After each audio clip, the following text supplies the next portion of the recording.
to write specifically for this group and specifically for our artists with the, you know, with all the characteristics that they have. Like one of them is from Japan, the other one is from US, another one is from Puerto Rico, the other one is from, you know, like we have a a lot of variety of culture in this group. And that's what we like to bring out. Talking about identity, that's something that to me is very important. And even for composers, for example, now I'm working on a research paper that's about a Brazilian composer, but this piece is not very famous. I'm a bassoonist, by the way. So this composer is not very famous among bassoonists. And this piece has a lot of bossa rhythms and all these. There's a rhythm that's called bayon, and these rhythms are not popular in the classic music, in the classical realm. And this is why is like every time someone picks this piece up, if they don't know the culture of this composer, if they don't know that these rhythms are hidden within the piece, then they won't be able to bring it up. And that to me is very important, because this is the way for us as performer to keep the identity of the composer alive and to keep this going, to keep this from generation to generation. If it's not, like, for example, if it's not recorded and you're not able to listen to a performer who has embedded all these characteristic of these composers and what he wanted to bring up, then you won't be able to see that in the score, like by just reading through a score. And that's something that to me is very important. And even as scholars, as we are studying, as you are researching, as I said, I'm researching that. But if you are in a university, you cannot just go by what your professors want. You need to integrate what you want to stand for. So that meaning, in this case, if you really want to stick to identity, to culture, and to bring up these neglected composers that haven't been heard of before, or if you are now in a new project and you are more thinking of this new music and trying to speak up through this music, then you really want to combine this scholarship and this research, but then integrate all these thoughts and all these ideas of identity. Great. You know, I'd like to kind of talk about first, Angela. Yeah. You have navigated your career in a world where, you know, classical music has been so popular for so long, and then now it's just become that much harder, especially in the COVID era. You know, Exactly. with all kinds of, you know, gigs and opportunities for most classical musicians, it's like almost obsolete. So how is it that you've been able to, I don't even want to say stay afloat, but how is it that you've been able to thrive? What are the things that you're doing to actually continue to grow and kind of not accept that norm, and still happen to have great success in this, you know, new era? Because there's a lot of classical musicians that want to actually have a career, and I think for those of us who are interested in booking artists, you know, the information that you have is applicable, um, even outside of classical music, and those who want to, you know, do marketing and things like that. But there's specific types of ways of doing things, and I'd like to kind of dive deep into your philosophy of how you actually approach every day, from a professional standpoint, to Mhm. navigate your career and open the doors of opportunities, especially since you Yeah. yourself are your own manager, but you're also managing other artists. So talk about that. Yes. Yeah. So that's when I started. For example, when I first moved to New York, and that was like starting from zero. Nobody knew about me as a bassoonist. Nobody knew about me as an artist. So only the ones in the school, the ones in the Stony Brook area. And of course, the first thing you do is meeting people.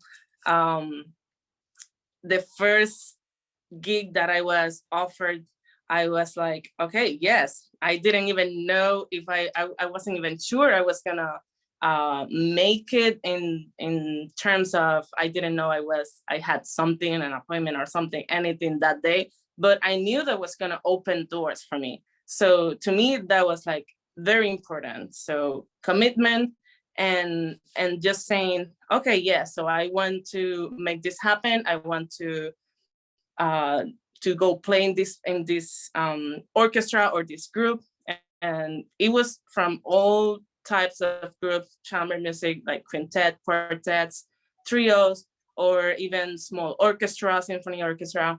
There were many orchestras, there were before COVID, many small orchestra in the New York area.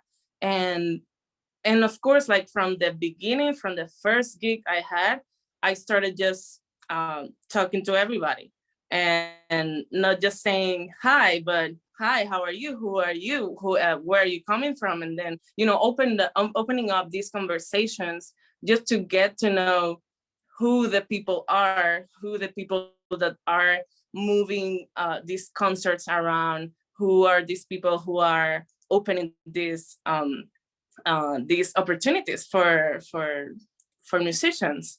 And and from that on, I started to just making sure I kept in touch with all of these people. So of course, Facebook was an amazing tool for me. That was to me um like my resume in a way, just because I started putting everything that I was, all the groups, all the orchestra, all the ensembles I was playing with, I started adding all that. And and then eventually I just started having a longer and longer description in my Facebook. And that looks attractive for whoever's watching out and looking out, like, who are you, whoever is trying to find your name or getting to know, oh, I heard this name, or I heard this bassoonist is around, so I need a bassoonist. Whoever needed someone, then from mouth to mouth, they were recommending me to do gigs, to do small presentations, and just keeping in touch just by a hi, or just by adding them in Facebook, just by having them just watching everything I was doing at the time and everything. They that way you create your name, you create a reputation that then makes your work easier. In a way, it wasn't that I was looking for gigs around, like just searching around, but they were just coming. So the phone was ringing, the email was filled of gigs, and that was because I was just keeping in touch with them. I was getting to know people.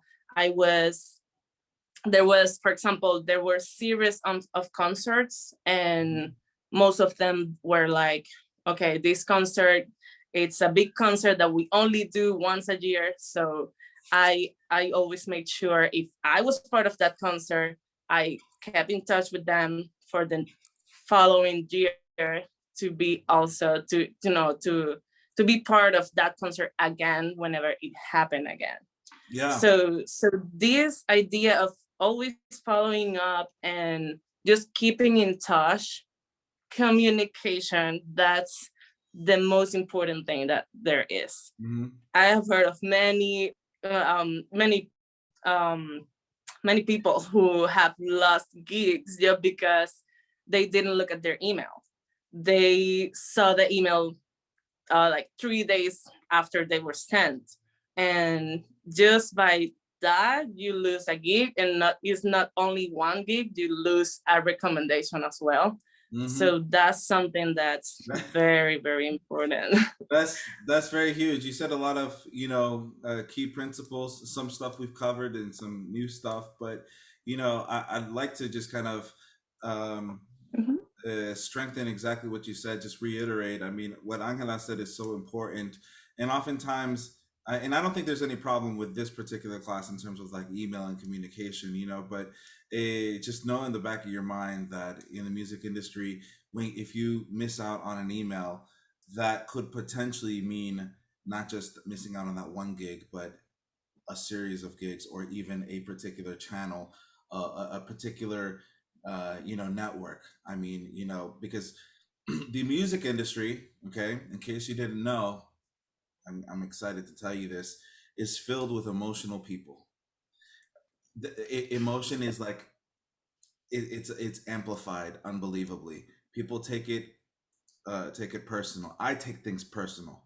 I mean, we are such emotional creatures, and I think we need to have a manager who can keep us in check and just let us know and guide us and things like that for sure. So hey, for those of you who are wanting to be music managers, please just know that you are also in for the ride to be the mental health therapist for the musician as well.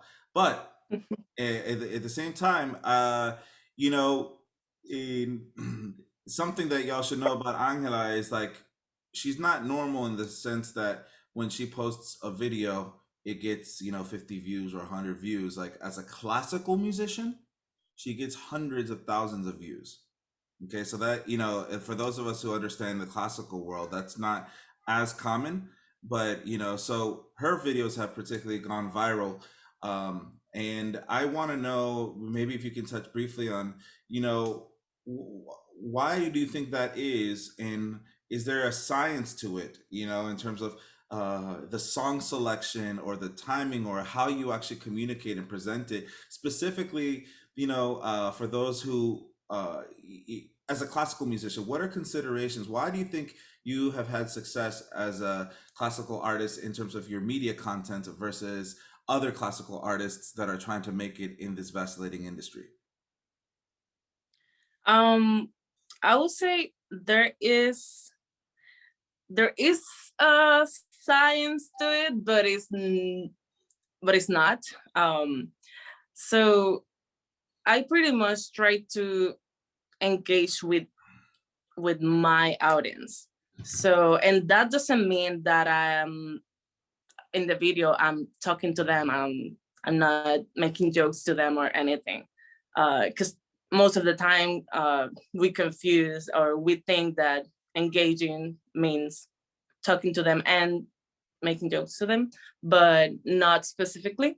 And that to me is I try to in my post that even with the caption only, I try to not just say this is this piece and that's it. So I try to write what is it what I'm playing, but also why am I playing that, and I also try to write, for example, um, a story to it, but a story in a sense that, okay, so for example, this is a piece that I started working on. When I first started, I couldn't get this three notes or this phrase to work because I wasn't thinking of this. Once I realized my mistake, then I started doing this, and this is how I got to that Hmm. result. So it's kind of like creating a story, making them understand what is my thought process through the recording as well, and then other types of post also. For example, I think the most famous video I have on Facebook is one that I recorded with a friend of mine that we did our undergrad together, and Giovanni. And we did this because we were so homesick. So because we were homesick, we wanted to play something from Puerto Rico, and then we started playing the melody. We started um, figuring out the progression of this piece of this song actually, and and then we started recording. But at the end, like once we heard that video, we were like, oh wow, like we wouldn't expect we were gonna be able to get that recording or that video that well, being out of out of nowhere, Hmm. being out of emotion practically. So, but then when we posted that, we only posted the title of the piece, but um we, I think we also mentioned that we were homesick and that we wanted to, it was also a winter time, so we never get winter in Puerto Rico. It is always summer the whole year long. So for us, that was also something that, we really need. You're missing the warm weather of Puerto Rico. So Hmm. yeah, and I think Yeah. that was it. Like Yeah. that was what people loved. Yeah. They were So like, oh, they are Puerto Ricans, and look at them, they're playing together. yeah. So I mean, basically, you know, for those of us who are in the classical world, which happens to be a few of us, I mean, from what I know, and maybe there's more, but JP is doing his doctorate in classical guitar. Madison, you're a classical vocalist.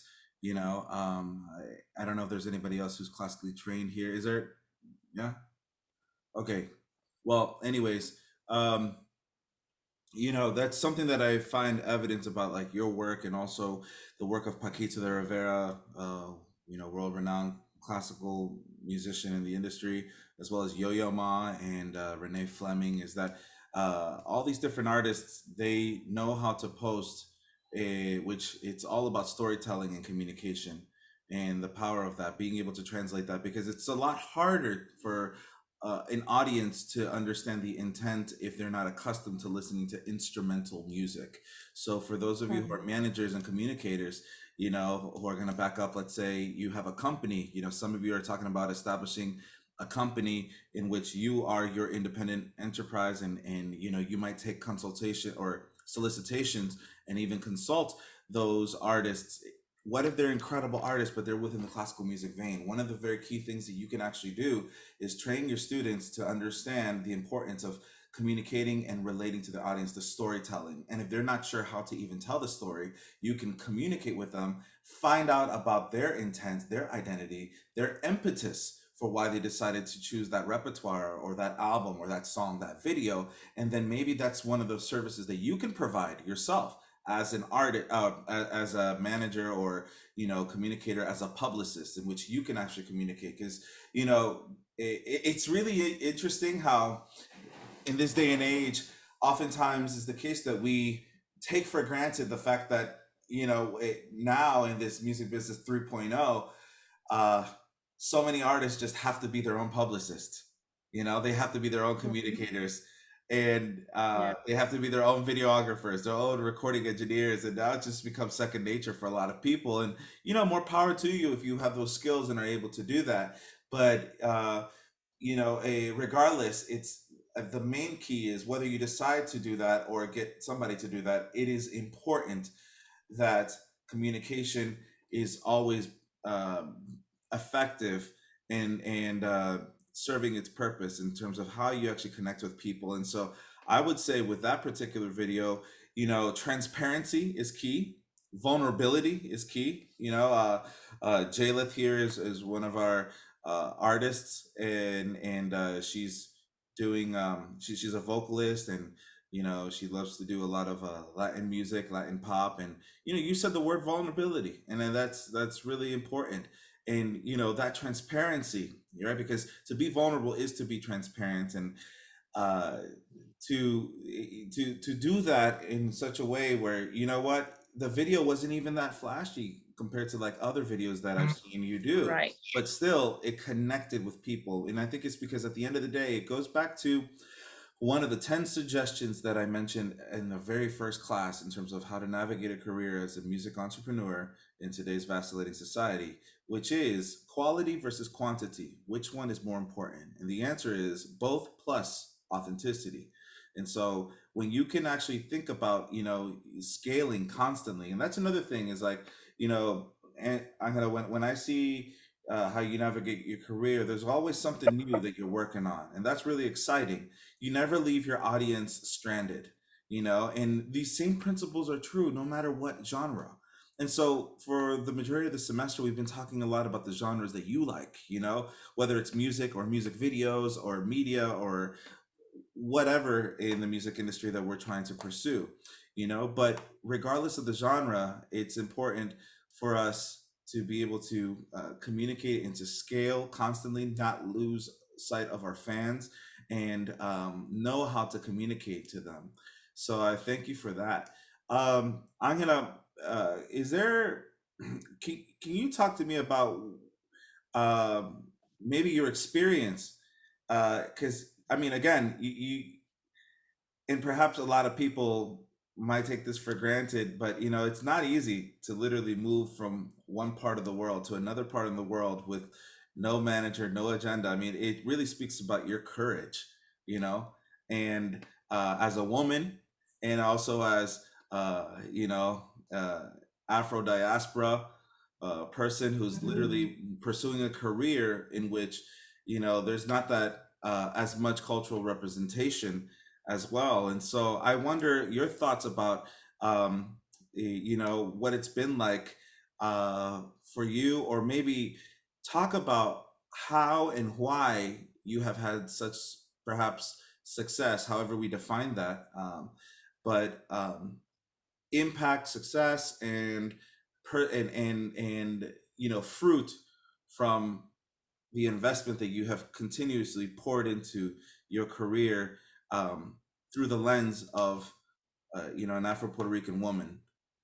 How has your culture, particularly being from Puerto Rico, informed you and informed your practice in the music industry? I'm curious about that because we have, we have people from different cultures, and cultures not limited to ethnic culture, Mhm. but ethnic culture is a part of that, right? Because culture is belief systems, it's ways of life, it's, and within that we have, African culture here, we got Asian culture, we got Caucasian culture, Latino culture. I mean, it's very different parts of the world, different parts of the United States. And so I'm curious, maybe you can educate us in terms of how your Puerto Rican culture had, and also you as a woman and as a uh, Afro woman, has informed the way you handle your business in the music I industry. mean, yeah, as you well said, it was not easy moving from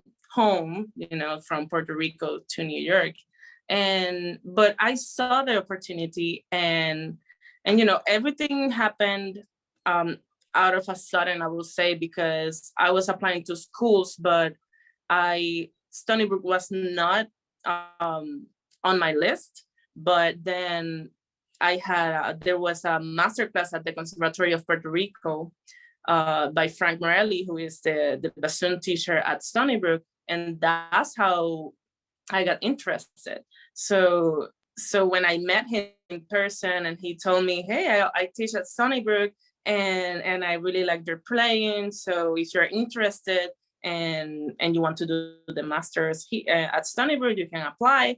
So to me, that was a huge opportunity, and and and I wasn't gonna just say, I will think about it. So I just went for it.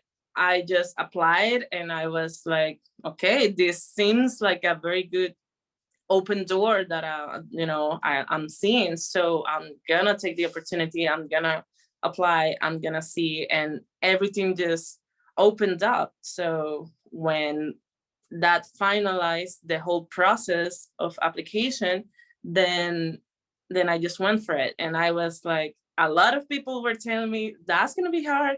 New York is very expensive. Um, I don't know how you're gonna do it.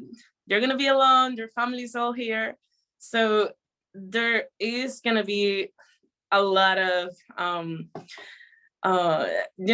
you will have to consider many things, but there's on it is your future that is in your hands. So you need do whatever you want to do for yourself, for your career. Nobody else is gonna do it for you.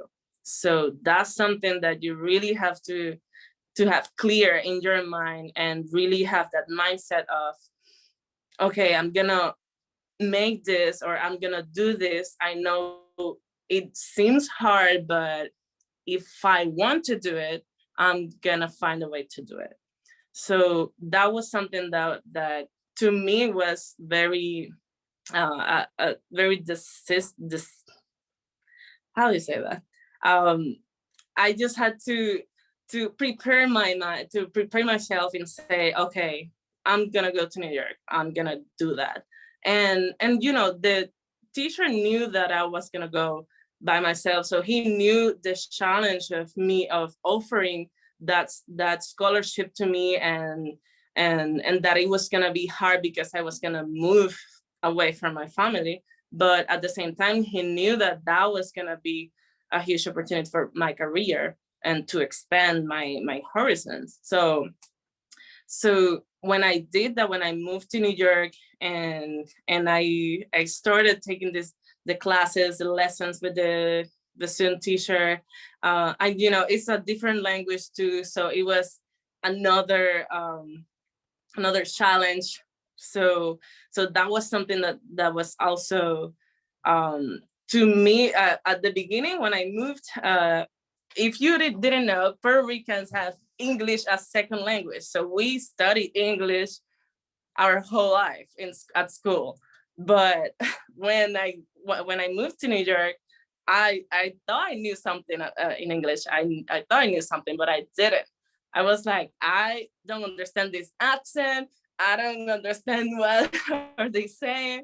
To me, that was very like hard at the beginning, just because it's a different culture. So everything is drier, I would say, just because Puerto Rican, we like to hug everybody. We like to, we say hi with a kiss in the cheek. But I mean, now with COVID, it's different. But, but moving from one culture to another, that was another challenge to overcome. But, but I think the fact that I was focused on my goal of really absorbing as much as I could from Frank Morelli, which was really an idol to me, just because, you know, he was teaching at 5 university at the moment, and you know, they call him the Godfather. Why? Because he's at Juilliard, he's at Yale, he's at Manhattan School of Music, he's at Stony Brook University. He was in Canada, another conservatory. Now he has another university in New York. But how did he get all that connection? He is, you know, there's something that he always says, and it's that you cannot just be a musician. You need to get to know your other musician, the other people that's surrounding you, the other people that you're playing with, just because you're not gonna be anything alone. You're not gonna do anything like as a musician alone. You need, if you want to play in an orchestra, then you need to know people. If you want to be a soloist, the same thing. You need to know people, so that you need to, so that you can connect to this big orchestra, so that you can then get to play with them as a soloist. But I think being really being clear about your goals, and being sure, confident, and positive about what you want, and then what you need to do to achieve that goal, it's very, very, very important. And now, as a Puerto Rican, of course, there's people who want to know you, to want to know. Not everybody knew where Puerto Rico was in the globe.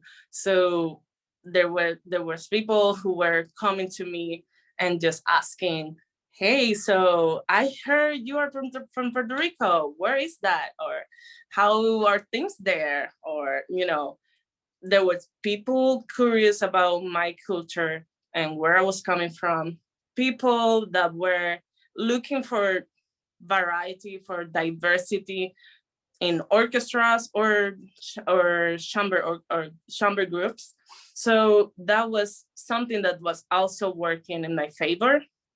There were people calling me to represent the um, Afro-Caribbean, the Sunnis women in an orchestra. So that was also working in my favor.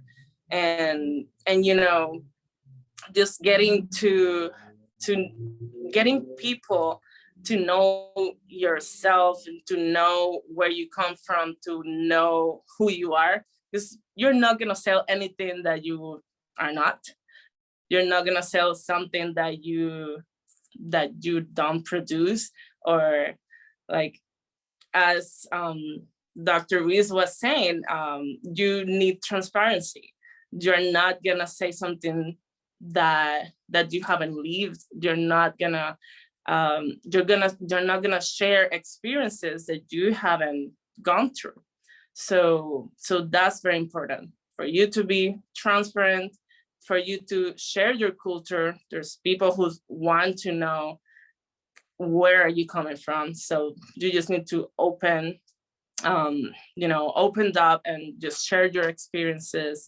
And that just, in my experience, it just worked in my favor.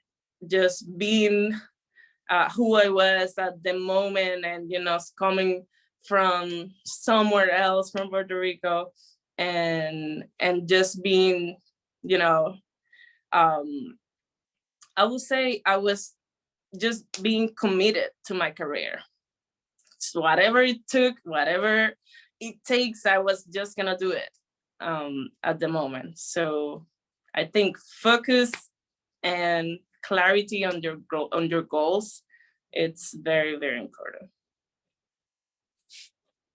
And I could say that that is an attribute about the Puerto Rican people, because we've gone through so many different trials and tribulations.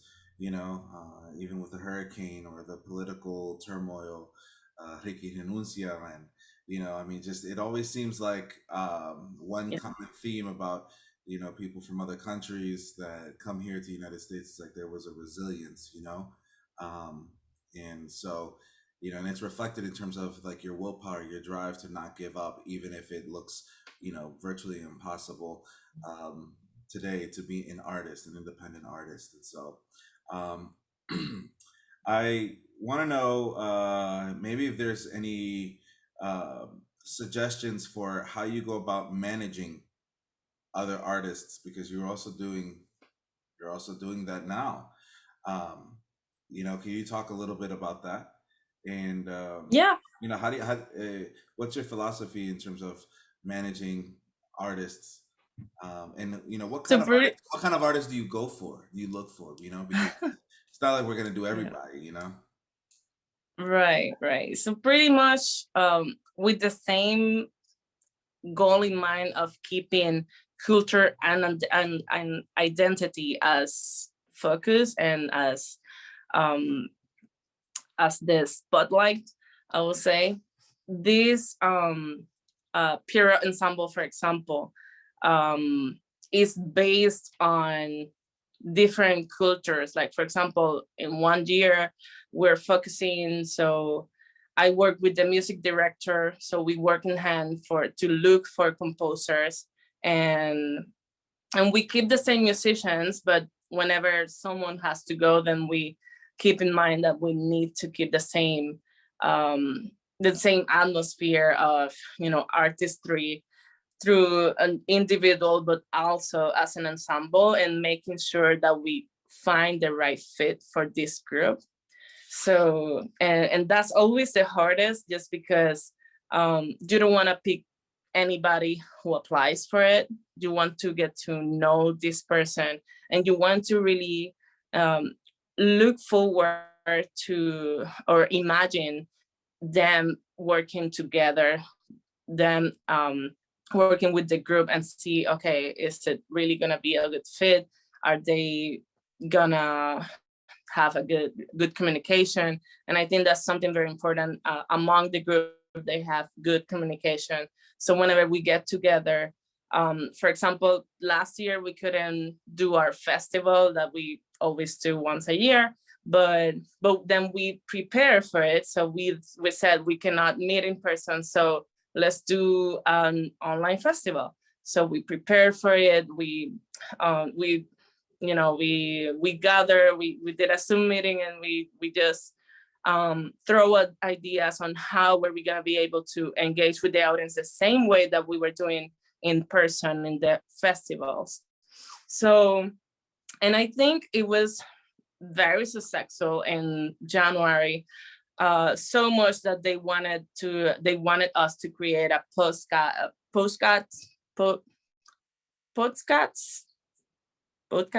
There you go, podcast. And podcast. A podcast. Yeah. So they wanted to create a podcast with the concert that we did in January. So we were working on that. After January, we have been working on that. Actually, yesterday we received all the videos and everything to launch very soon, hopefully next week. But I think the key is organization. There is so much to do, and if you want to keep also your life aside, and I mean, we're human, so we also want to enjoy ourselves and do other things. So organization, we all have 24 hours a day. So just make sure you utilize those 24 hours properly so that you can do what you have to do on time, what you have to do to really achieve your goals and your to-do list. So if you organize your day, you're gonna be able to do everything you have. Don't say, I didn't have time. Don't say I didn't have time. That's something that I once heard, and to me that was like, that's very true. We all have 24 hours, so we just have to use them properly.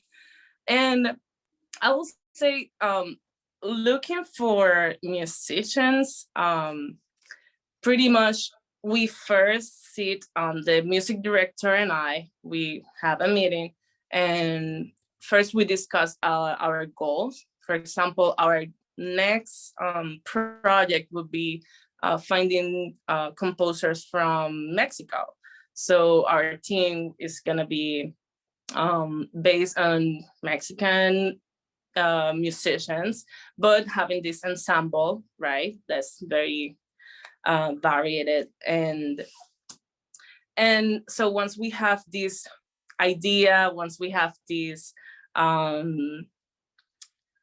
would say, descriptions or this rundown of descriptive choices that we want to get from composers. So then we say, okay, so now we know what we're looking for. Now let's spread the word. So first thing we do is we talk to our past composers. So, hey, do you know any composer who is from Mexico or who has been there, who has influences there, and all this, just mouth to mouth. So then we start getting emails, we start getting names. So that's how we start getting more composers. Same with the musicians. If we're looking for musicians in the same area, we always like getting professionals, or so people who are either in master's degree or getting their doctorate degree, or they're already done with their degrees, so that they can really commit to what we want to do. To now we're more dealing with videos, so making sure they have the sources to record with a good quality, so that we have that quality control overall. So pretty much having in mind what we are looking for. If we have in mind that we want this artist that's professional, that's that's not more of the same. And I would say with that, it's not just someone who's sitting in his in his room practicing 24 hours a day, or it's not just someone who who who is not developing his artistic image. So that's something that it's very important. Just trying to find someone who you can see has a presence in social media. Someone who has, even if he's not so strong in social media, then when you meet them, you know that they can be an add to the group, and it's not just gonna be a shadow, because we have these strong people in the group. So you want someone who's gonna be, you know, an asset to it, and not just Be playing overshadowed. what's on the piece. Yeah. Exactly. Yeah. So that's something that we have to have in mind whenever we need to look for musicians. Got you. So that's really Yeah. important, and I'm glad you mentioned that because that's a detail that sometimes we don't think about when we're managing artists and what the whole concept of the performance and the presentation is about. And you being a musician and a manager, you are you care about who the musicians are is basically what you're saying, that they bring more than just the ability to play the music, but that there's that they can stand on their own and not be overshadowed by their peers who are also playing with them as well. And so Right. I mean, how many of us have thought about that, the fact like we might like a band, but maybe we like a band so much because of the lead artist and the drummer, but the bass player is just kind of on the side, not doing anything, more of a supportive role. And we haven't really thought about that. But it's those things, let me tell you, folks, that to make sure that everybody has a presence about them on stage as an ensemble. And if you're going to be a member, a manager of any ensemble, that's one of the things that I would strongly encourage all of you. Raise your hands if you want to be managers. Just, yeah. Okay. All right. Uh, well, and then I'm laughing because at the beginning it was like everybody's like, yeah, now it's like, oh God. But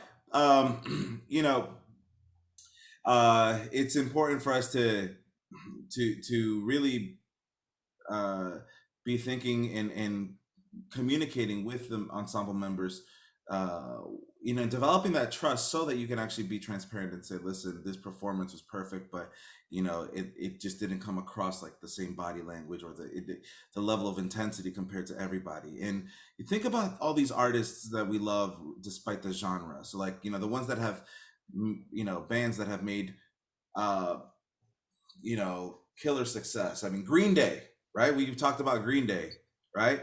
Every member of Green Day, all three of them, have stage presence. Who's another one? Blink 182. Doesn't matter. How about U2? All of them have swagger. You know what I mean? Um, they all do. I mean, Dave Matthews Band, all of them do. So like, what other bands can you think about? I remember Corn. Y'all remember Corn? I don't know. Maybe it was before your time, but I mean, Corn. They even had character names, Fieldy and Head and Monkey and whatever. I mean, you know, when you are in an ensemble, hey, let's just talk about it. The Backstreet Boys. I mean, NSYNC. I was just playing some of that before class started, right? I mean, all of them have a presence about them. And so what Angela is really trying to say, is that she is involved in really looking at the overall concept from the presentation, from the professionalism to the artistry, which is, remember, it's that aspect about what you do that is just beyond an expertise, but artistry to be able to inspire people while they are uh, when you're performing. And then there's the other concept of just she curates this. That's curation. So she's thinking about who the stage, what the stage looks like, whether or not it's going to be appropriate for this particular band. Like, Angela, as a classical musician, a lot of classical musicians will take uh, whatever gigs are available to them, but you don't. I mean, you have standards, and the great classical musicians always have standards, expectations, which is why we create the writer. The writer is the list of items of things that you submit in addition to the contract for what you want, what you're looking for. And then when you have members of a large ensemble, the other thing you got to really think about is how much money is getting to who, and making sure that you work with people that are going to be able to sustain the ensemble, with the compensation. Um, because not every opportunity um, is for exposure. A lot of people say, "Oh, come and play here. It'll be great exposure." Really? At what point is enough exposure? That's the question. And so that's why I think one of the things about Angela is that, she maintains her presence in social media, has so much in documents. That's the other thing is that, with the social media, it almost serves as an encyclopedia, as a what do you call it? A vault. Yeah, I was gonna say encyclopedia. As a vault for where you can store evidence of your work. And then as you display it out there, then it's going to be easier for you, regardless of the genre of music, for your band that you're managing or just your band in general, for you to be able to charge more appropriately because you have the evidence that you have experienced. And guess what, folks? Let me tell you two things that, uh, well, three things. Three things. Here we go.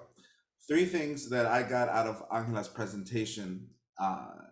Y'all know me, I have a way of kind of like condensing it and coming up with like cool little nuggets. So nugget number one is take into consideration, these are the three things that if you have evidence of these three things, you'll be able to negotiate higher rates for compensation for an ensemble. One is experience, and experience is related to time. Okay, so how much experience do you have documentation of that experience? Doesn't matter how incredible your band is. If you don't have experience performing in festivals, no event planner that books festivals is going to take you seriously. They want to be able to see that you have had experience performing festivals. It doesn't matter if it's 2, 3, or 20 festivals, but do you have experience? And also, what was the success of that, right? So making sure that whenever you get an opportunity, that you get the actual person to document video footage of the audience engagement while you're performing. That's more important than you giving a performance and capturing a recording of a great performance. Because if the audience is not engaged, what good is it for you to have a great performance but the audience is sleeping? You see? So event planners love to see audience engagement. They rather see that with less quality of the music of a video than to see great quality video but not know what the audience is thinking. So if you can actually have the best combination, which is great quality video, music, and also get video footage of the audience engagement during moments of the performance, and maybe even get footage of the fans coming afterwards saying, "Hey, what a great recital," or "What a great performance," and then even giving testimonies of the audience to compile up a little promotional video reel where it's like highlights of different moments, maybe 10 seconds of this song, 10 seconds of this song, 10 seconds of that song, and then like testimonies, "Oh my God, I loved it. What incredible experience. I recommend it for anybody." That's the kind of evidence that we need. And you can take that product to scale it for other opportunities. You feel me? That's what a manager does. That's what Angela does. So, thanks for your nuggets of wisdom, and I'd like to open it up for any questions from anybody as it pertains to artist management or the classical music industry. You're trying to find out what's the best route for you, particular. Maybe you want to showcase some of your music, or if you want to talk about cultural identity and how it informs the way you navigate your career. Any of those three topics, we can open up the platform. Does anybody have any questions?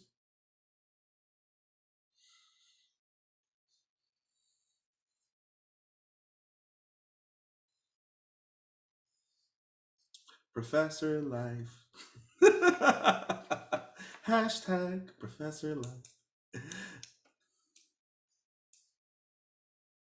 All right. Well, if no questions, I mean, I oh, have a there question, we but go. We got it. Woohoo! We got a question.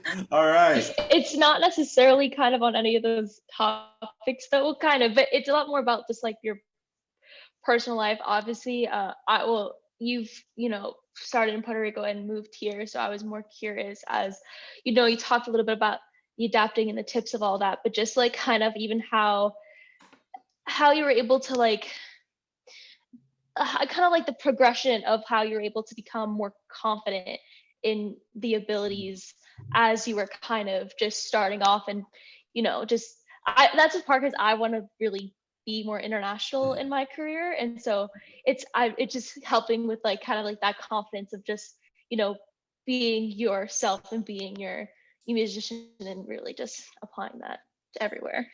Yeah, so Yeah, let me kind of narrow that down for you, Angela. Uh, as she said, she wants to actually, her aspiration is to engage in music business in another country, maybe Australia or Europe or something like that, like in England. Uh, but so, what are like maybe five? I mean, I don't need to put a particular number, but in a bullet point, what are some suggestions that you feel like you could give her immediately to improve her self-efficacy or her confidence in her ability to do something in the future like this in another country? What are suggestions? yeah. I mean, as you were asking, how did I progressively acquire more confidence, right? And and I think just at the very beginning, I just started doing it, and um, I started seeing the reaction of the people through social media, and I was like, oh, people liked it, and I didn't know they were gonna like it. So at the very beginning, the audience was letting me know by their comments, by their likes, by shares, if they were liking that or not. And that doesn't mean we need to rely on that, but of course we have to analyze what we're doing. So at the very beginning, what do I have to offer? So if I was offering just my process of studying a piece, then that's what I was showing up in on social media. So really analyzing what I had to offer, and you cannot change who you are. So sticking to who you are and just making sure you are showing off, or you are bringing up who you are through what you're doing. And i will Celebrating. say, So, yeah, yeah, celebrating who you are through what you're doing. exactly. um and you and the confident, I will say, there's, oh, like at the beginning there's always this question of, should I do this, or should I really post this, or should I do, am I really gonna be showing something here? Is people gonna notice what I'm trying to show? But you have to do it. You are never gonna know until you do it. So if you haven't done that, then you have to start doing it so that you can see by yourself, analyze your audience, because this is another thing. You have to build your audience. So how do you build your audience? By being who you are, by posting, by engaging, telling your story, telling who you are through what you post. So that gonna really give you more and more confidence. The more you do it, the more confident you become. But if you don't do it, then you're never gonna feel ready, completely ready to do it, just because you have never done it. So Yeah. by doing it, you acquire that confidence. Can I add a point that I think is so vital Mhm. for you, Shannon, and really for anybody here, but especially for you since you asked the question, is this word. I mean, we talked about the word vulnerability, okay? Let's talk about another V word, and it ain't Valentino. Badooch. It's visibility. So it's actually not just visibility on social media. That is a huge component, but visibility to make sure that you are in person showing up, that you are present. Let me tell you something. There is nothing more powerful, no matter what it is that you want to do. If you want to be a publicist, you want to connect with artists, you want to be able to trust them, show up to their gig and relate with them. It's as simple as that. It's being a fan, and it's talking to them. It's following up on the phone and flattering them about like what you really liked about their performance and saying, "Hey, have you ever thought about this? Can I help you with this?" Relationships are truly the currency of the kingdom. And I know I say that a lot. You know, all my students know I got my quotes, and that's one of them. But this is one of the most important times to actually employ that quote. You know, I can literally see you at the UK at one of the discos, because they don't say club, they say disco. You know, going to one of the discos there and checking out a live band and just following up, getting their contact information, and going to their gig again and again. You know, become a music connoisseur. But by doing that, guess what? Musicians know musicians. You see, what musicians don't know, who musicians don't know, are managers. Are half of this class?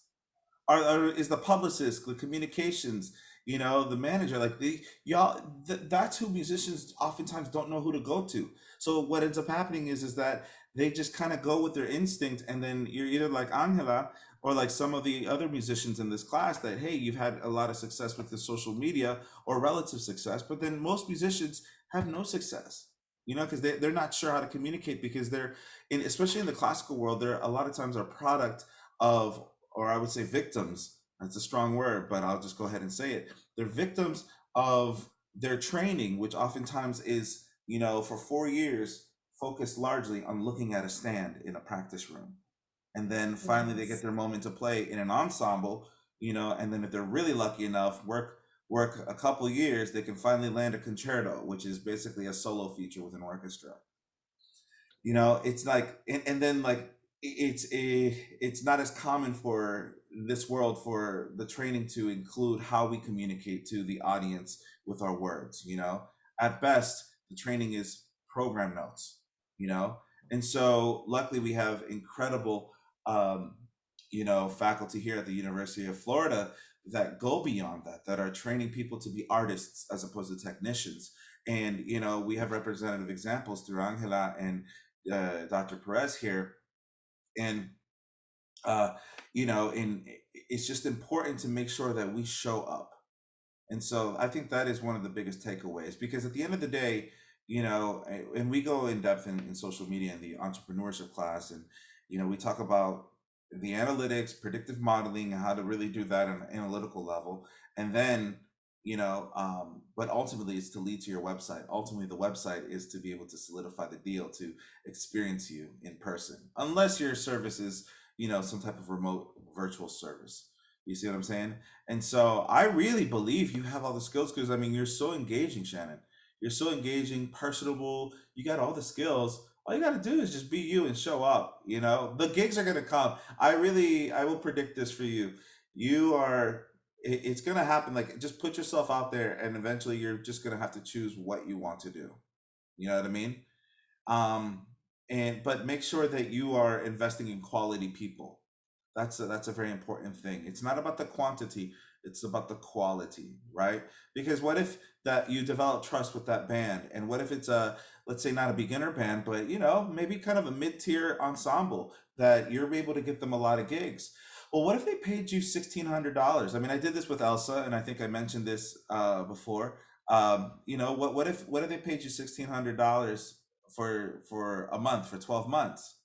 And then, you know, then what if what if they did that, you know, you got yourself another ensemble, and then another one, and then another one. So now what you have is four ensembles, and you're literally employing the same system. Watch this, the same protocol, the same steps for how you book different gigs. And guess what? Now you're a manager. Now you build relationships with the venues in your location. You build trust with the event people, with the bosses, with the managers. Well, guess what? Just by literally employing and doing what do you call it? A rotation of artists.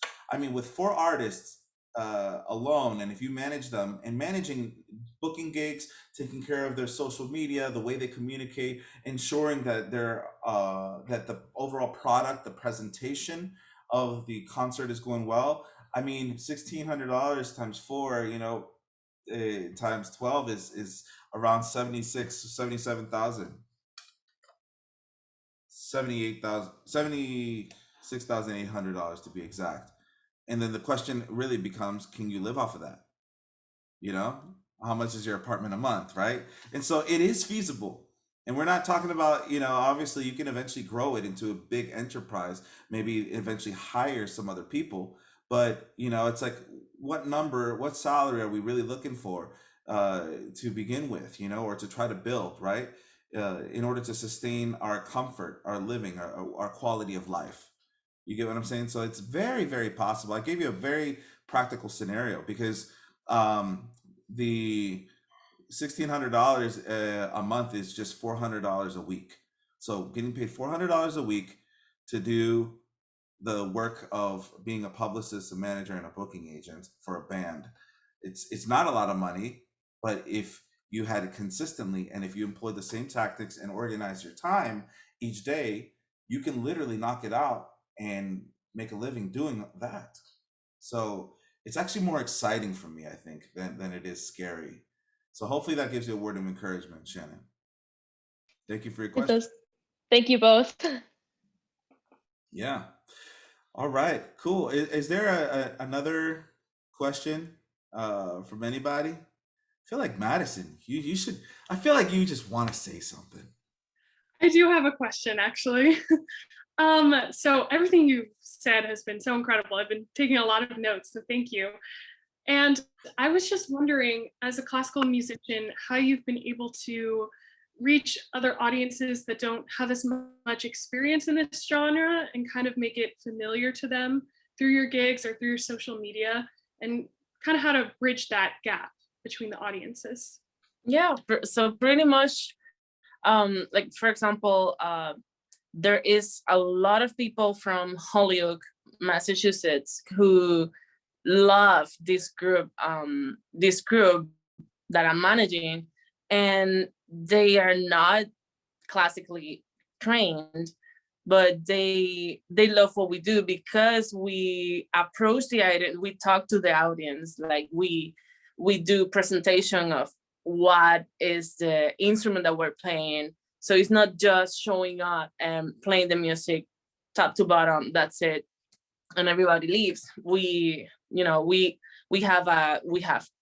open up questions for the audience, and we make sure that at the end of the concert they can approach the musician, they can go to them, they can talk to them, ask all the questions personally to each one of them whenever they have questions. So it's not only during the concert that we make sure that we're talking, or we know the audience. So for example, if we are going to a school presentation, then we know that if there's elementary school, middle school, high school, depending on the level, then we know how are we going to talk to the audience and what specifically they probably don't know. So we show the instrument and it's like, have you ever seen this instrument? And if they haven't, then there you go. Then they can talk to the audience, they can make the questions, see, okay, what is that, or whatever, all these questions. If it's an evening concert, for example, and there's just a bunch of donors who love what we do because they love the music, they love that we are constantly creating opportunities for composers, because these days not many composers have gigs, just because what are they gonna write for and who are they gonna write for? So so we through even through 2020 we kept commissioning composers to write for our groups, and we kept recording all these pieces. So that's another thing that our founders liked, that we love art, we love music, and we, even through this pandemic, we tried to find a way to give opportunities to musicians, to the composers, and just keep creating and inspiring people. Just because, you know, who wanted to be a musician in a in a year who, where all the gigs, all the concerts, everything was shut down. And you know, it was very depressing for many musicians who didn't have gigs at all. So this was a way for us to inspire people, and we were lucky to keep the funders through the whole years, and they were happy with what we did with the program that we created. And you know, just as I said, getting to know the audience, who are you playing to, and engaging to them, and making yourself approachable. That's very important, so that they can really get to know you as an artist and as a person. Yeah, so it's actually a lot easier. I mean, all you have to do is now find out who is the person to tell you about their audience, about the musical interests, about the collective vision, right? Because then, and the answer is, you know, who are the people setting up the event, right? Including the donors, the sponsors. Like, what is it that they want to see? Mhm.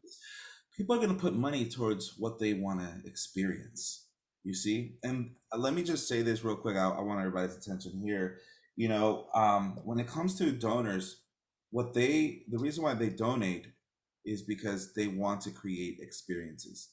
You see, you know, those who are the, let's just say, the millionaires and the billionaires, you know, uh, or you know, even if you're wealthy in the hundreds of thousands, like those who actually donate, you know, let's just classify them as donors, right? It doesn't matter Mhm. what their bracket is. They donate because they want to create experiences. Because in you know, there's a mindset of individuals that for them wealth is product based. It's having the latest phone. There's another mindset which is wealth is by the livelihood experiences that one has. And matter of fact, that reminds me of the other two things I completely forgot to mention. That to in order to scale your business. So we talked um, about experience, right? Which is related to time. But what about space? Space is also cultural experience. So being able to navigate in different parts of the world, that aspect of space, you know, length, width, height, and being able to travel, having being more culturally aware and inclined, believe it or not, actually improves your value, because that is just one of the things in this world that people find value in. So when you have international experience, international business, that improves, because then what it says is, wow, this person can function in this realm. This person can function to this community, can reach this audience. That's one of the reasons I think perhaps it's not even discussed, but is a very vital component to why you are a vocal major, Madison. Why is it that you learn Spanish, German, French, Italian? You know, I mean, you learn languages so that you can adapt. It's not just because of the repertoire, but there's something really fascinating about the fact that the music was so good that they had to do it in other languages. You know, that's music business in the classical realm. It's making it available. It's the reason why you go to Puerto Rico and McDonald's is still there. They might do it with a different bread, you know, or the same thing for if you go to China or, you know, other parts of the world, right? It's adapting, it's expanding, but it's also catering. And so we have time, we have space, but then we also have matter. So notice that for those of you who have taken physics, you know, I'm talking about the three macro aspects of what defines dimensions. Okay, dimensions. So, you know, in a way, we're talking about how is to scale ourselves, we have to be multidimensional to scale our opportunity. We need to be conscious about the experience in terms of and making sure that we document that experience from a chronological overview. So, do I have a lot of videos of me playing in this context, or do I have good videos of me? It doesn't have to be a lot, but do I have representative examples? I think that's more important. And then, do I have experience in being able to play and offer music from different parts of the world? That's what Angela is talking about. Being able to diversify, to expand, to adapt it into different musical contexts. But then we're talking about matter, right? And obviously in physics, we're talking about, solid, liquid, gas, plasma. But in music, we might be talking about, different instrumentation, you see? So it's not always the same instrumentation. And I think that keeps it really fresh, because it says, you know what, we're going to play this repertoire, but we're going to add a viola. We're going to add a viola and some singers and a banjo and a rapper. I mean, it's just like, it makes it really fun, enticing, and it is, people will go for the experience and just also for the shock value to see if it even works. Is it possible that what is considered unorthodox to actually function, in I mean, pun intended, in harmony. So, yeah, that's the answer to your question. I thank Angela for speaking on that. So, all right, cool. Well, if there are no further questions, can we express our gratitude for Angela and her presentation today? I think it was very informative, very unique, different, and I know it is different for a lot of us, but thank you so much for talking about navigating the classical music business world with your Afro-Puerto Rican philosophical underpinning. And if there are ways to contact you for anything in the future, for consultation or even management, or just to stay connected, could you put, definitely.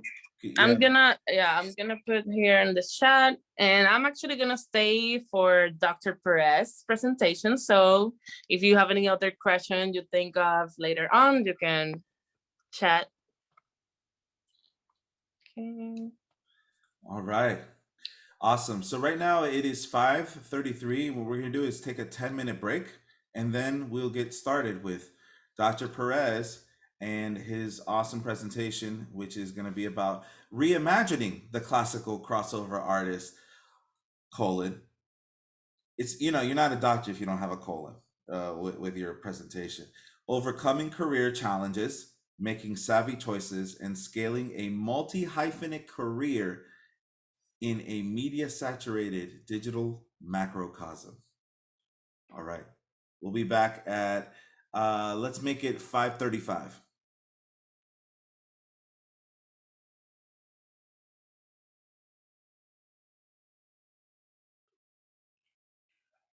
So, super excited to have our next guest presenter, and Dr. Giovanni Andres Perez. What can I say? He's a graduate with a Doctor of Musical Arts, also happens to have a Doctor of Sacred Music as well. So I know there's one person in class who wants to have a career, Kason, in the contemporary Christian music realm and things like that. You might have a question about that or not, but at least that there's somebody here who has experience in that arena. And Giovanni is somebody that is making tremendous strides in really reimagining what the classical crossover artist is all about. And he is, I think, the epitome of somebody who is an outstanding musician that has particularly chosen not to be in the forefront. He always prefers to collaborate and empower others and behind the scenes, much like a David Foster. If you know, that's an incredible arranger for many different artists like Celine Dion and Michael Bublé and that kind of thing. Like his skills, he wants to, he loves being a part of a larger collective as opposed to necessarily an individual solo kind of environment. But even then, with a solo environment, he's really extraordinary at that capacity as well. So Giovanni comes to us with a Global Music Award as a Global Music Award winning producer, gold medal. So they give bronze, silver, and gold for a meditative album called Song of the Whale by Viviana Guzman, who is actually the most traveled musician in the world. And if any of you know about the Global Music Award, it is one of the preeminent awards for independent artists. So if you are an independent artist and you feel like you have an incredible album, you definitely want to submit it to the ASCAP, categories. ASCAP, the PRO definitely has different competitions, but you also want to submit it to the Global Music Awards. So I just want to throw that out there because it's one of those awards that is highly respected, and generally, if you place in the Global Music Awards, many doors of opportunity will open up for you, and generally, it will kind of elevate you in a new platform of accessibility to collaborate with other artists who might be sort of in the realm of the National Academy of Recording Arts and Sciences and that arena, that level of artistic excellence, if you will. But Giovanni, or Dr. Perez, is also former principal flutist of the South Shore Symphony Orchestra and former second flutist and piccoloist for the Puerto Rican Philharmonic. So, the orchestral experience is definitely there. He's an international artist for the Trevor James Flute Company, and he also has one Grammy nomination as an artist, producer, and engineer for Best Jazz Album. So, has made tremendous strides in that capacity as well. And he's just a nationally acclaimed contemporary music orchestrator. So one of his tremendous gifts is adapting songs for orchestra. One of my favorite pieces that he's done for an orchestra is actually 1,000 Years from the movie Twilight. Y'all know that song, da, da, da, na, na, na, na, for orchestra, and it's just so breathtaking how he did that. I mean, let's take a moment and think about what it sounds like for orchestra. Yeah, it sounds that much better when Giovanni actually arranges, because it puts you to tears. And that's the thing. It's truthfully, and this is just on a personal note, he's my favorite arranger that I've worked with, and I've worked with so many. And I always tell you guys that. That's the thing. I just bring my favorite people. So like earlier today, we had the first of 3 different workshops from my favorite mixing engineer. So if you ever become a professor, just bring your favorite people. That's the key.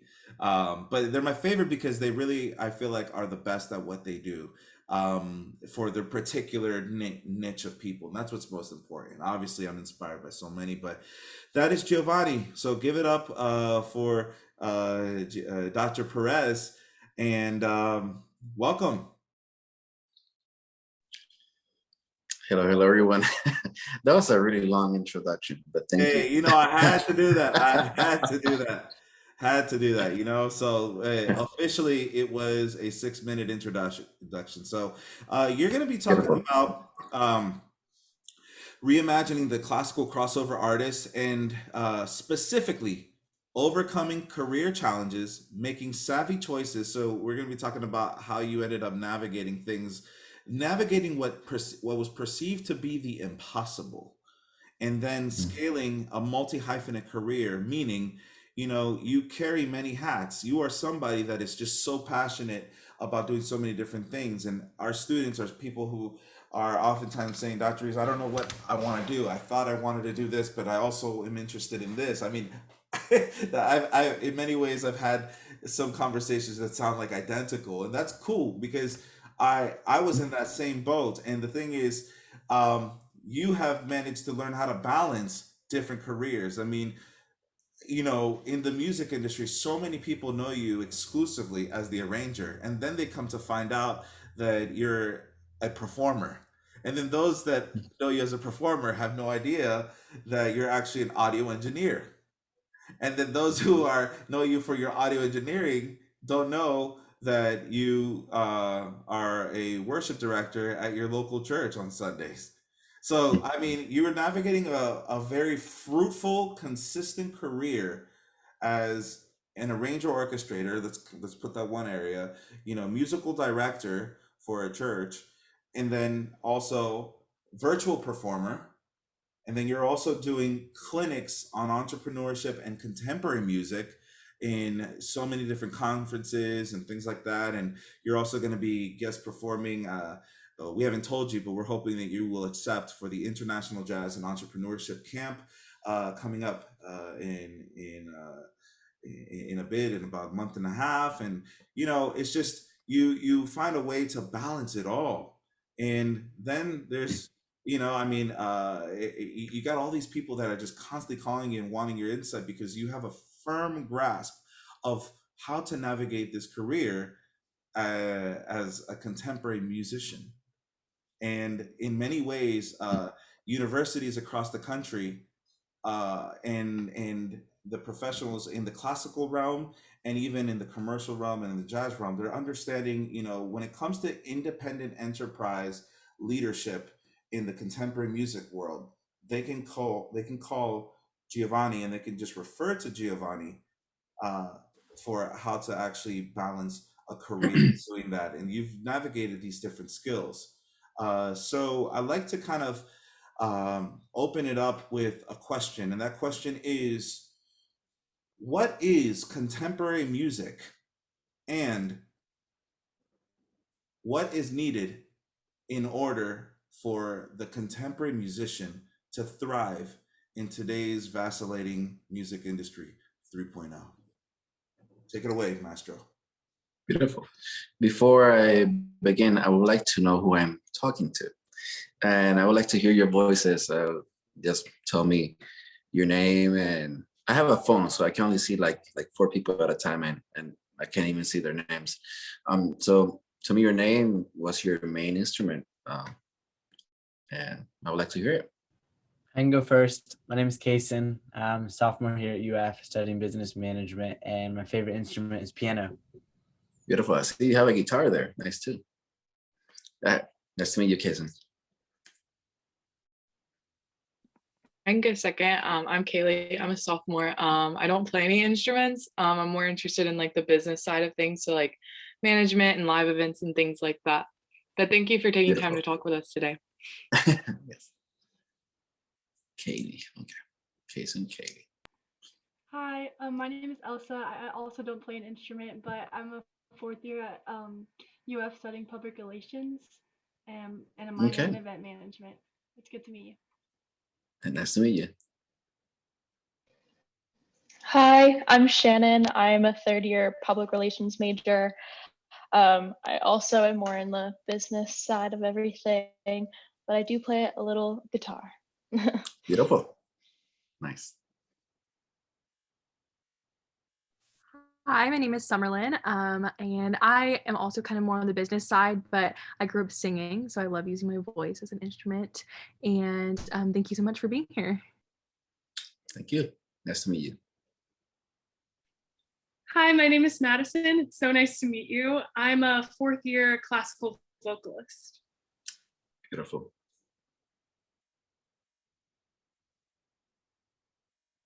There we go. Hi, I'm Alyssa. I'm a second year finance major. I used to play violin, but I don't play anymore. And now I'm focusing more on the business side of things. Great. Hi, I'm Lauren. I'm a marketing major and I don't play any instruments. Yeah, nice to meet you. All right. We don't have to say it all the time. Like, I don't play any instruments. Like, if it's like a downfall. Yeah, like, what do we love about music? Maybe what do we love about music? If that's not the case. So, and Alyssa's gonna pick up the violin again for sure. Hi, nice to meet you. My name is Jayla, and I'm a marketing student. I'm a vocalist. Gotcha. Nice to meet you. JP? My name is JP. I'm a first year DMA student and I'm a guitarist. Nice to meet you. Eric? And my name is Eric. I'm also a first year PhD in music education, but I play guitar. Nice. Nice to meet you. See, Christina? Hi, I'm Christine. I'm a third year public relations major, and my instrument of choice is guitar. Guitar. Gotcha. All right. Nicole? Hi, nice to meet you. I'm Nicole. I am graduating, but I'm a third year, and I don't play instruments, but I am a lyricist, and I sing sometimes. So yeah. So you're a singer. Nice to meet you, Nicole. All right, cool. Well, we got everybody, right? Or Elsa? We get Elsa? Yeah, she already went. Yes. Did we get everybody? I just don't want to miss. All right, we got everybody. So what's the answer, Gio? What's the answer? All right, beautiful. First of all, nice to meet you. And before, again, I hope all of you know and realize how lucky you are to have a teacher like Dr. Reese in front of you. And I say this not because I'm trying to be nice or anything. Is a reality is really rare to find a professor that also lives what he is preaching to you as a teacher. So again, take as much advantage of this opportunity that you have to learn from the professor, Dr. Reese. And to answer the question that is, what is contemporary music? And what's the second part of the question? What is contemporary music? Uh-huh. How would you define it? How do you define contemporary music? And the second question is, what are the skills for musicians that you believe are needed in order to thrive in a contemporary music world? Gotcha. I remember hearing there's one classically trained singer and mostly guitars and singers and one violinist.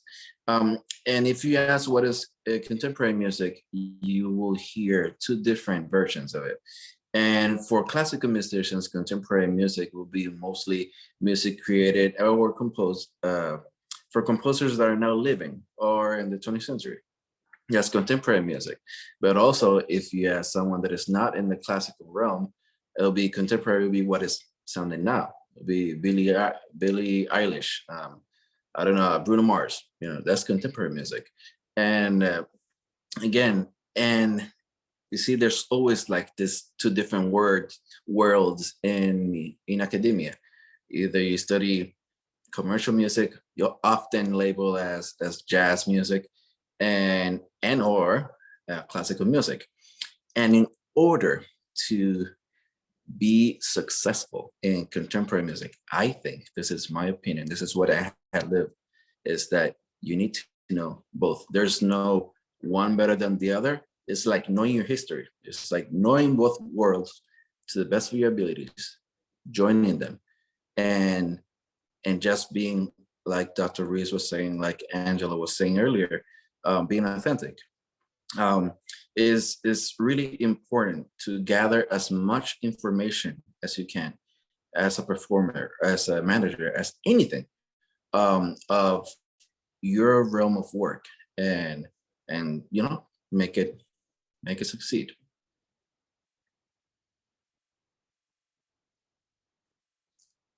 Awesome. Yeah. So the next question is, what are the technical skills that you believe artists and also non-artists but music industry professionals are needing to understand that oftentimes might not be so overtly understood in order to actually propel a career forward? Oftentimes the people behind the scenes, I mean, their responsibility is to literally propel artists forward. And if they are assigned to artists, I mean, if they don't propel them forward, they don't get compensated for that, And so what are things and observations that you have, as a person who has navigated, and you're the in-between person oftentimes. You are that composer, you are the arranger, you're the person that gets called from the manager, but you're also the person that has to literally relate with the artist. And so I'm curious as to, perhaps what hasn't been said in terms of skills that are needed in order to be able to scale a career in this contemporary music industry? Um, Thanks to COVID, we have had to learn skills that when I was in my undergrad, I thought that they were necessary, like music technology, like learning how to arrange a little bit, or how to record myself. Things that are now starting to be mandatory. Those are skills that you definitely need, because one, you practice your craft, and this is not, I'm talking straight to the musicians, right? First, you need to play well, but also when you produce your work, you need it to sound good, right?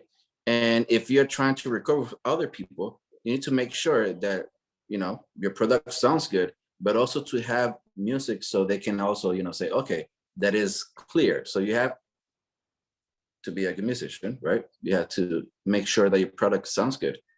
You need to at least know the basics of creating a chart and sending to the musicians. But also, the most important thing, you need to make sure that it looks good.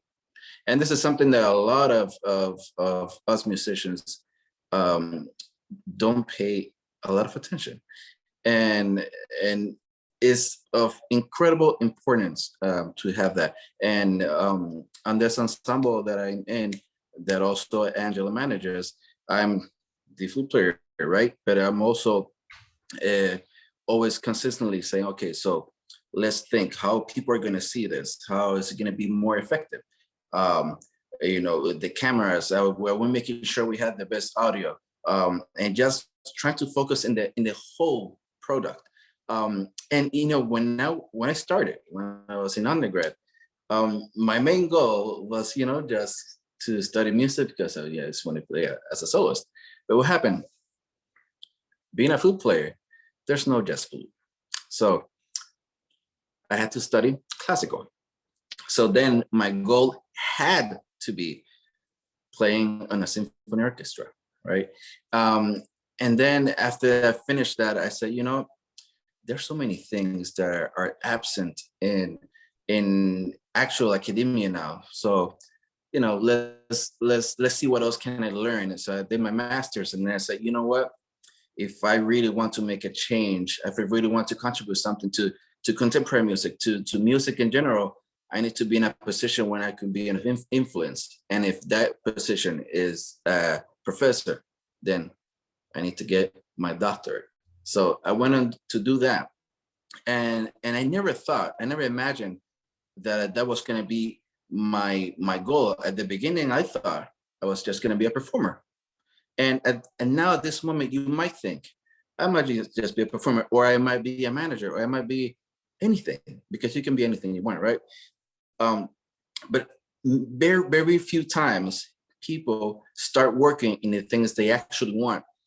And you need to analyze what can you learn from these opportunities to make yourself more marketable, to make yourself more indispensable. And this is something that I know Dr. Ruiz preaches, is making yourself indispensable. And yeah. So indispensability, maybe this is going to be a question that we ask a couple of ours, and it's a hard question, it's a tough question, but before I get to that question, you mentioned something about how you take the time to communicate with the videographers, with the audio engineers of any given gig, and obviously earlier in Angela's presentation, that was one of the general statements that I said, was like, make sure that you get good video footage. But what we're talking about here is a bit more in depth, that you actually take the time to have conversations. So one of the things that I know that you do is, if somebody is there an hour early, you'll go there 2 hours earlier or 3 hours earlier, because you don't like to be under pressure. I mean, you have a gig next week, and even then, I remember I said, oh, so what time you're going to be there? And you said 12. And I said, but it doesn't start till 3. And he says, you know me, I like to be there and get to know the people. And that is something that I think is an attribute that we really got to think about, which is, it's not about being there on time, which is, understood to be 15 minutes earlier or an hour earlier. You know, on time is making sure that every task is completed, right? And so one of the things that what you're saying is, you know, you actually have built relations with and always aim to build relations with the people who are literally going to be producing the sound, the output, right? And that is one of those things that we don't often think about. What we think about is, okay, we're gonna book the event. So raise our hands if we're the booking agent or we want to be involved in the events. It's okay if you want to be involved in that aspect. Okay, great. That's great.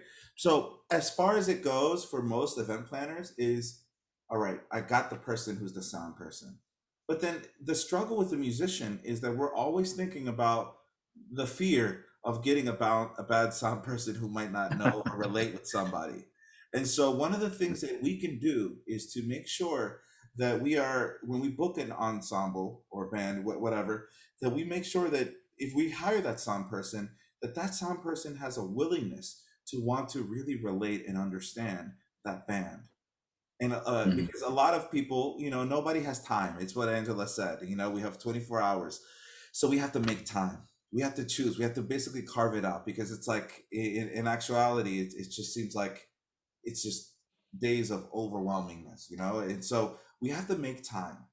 And one strategy that I know that Giovanni does is he gives the sound person, this is an objective, this is a great note for you if you are wanting to get involved in any type of event management or anything of that nature, is make sure that the sound person that you're hiring or relating with for that event gets access to the music of the ensemble.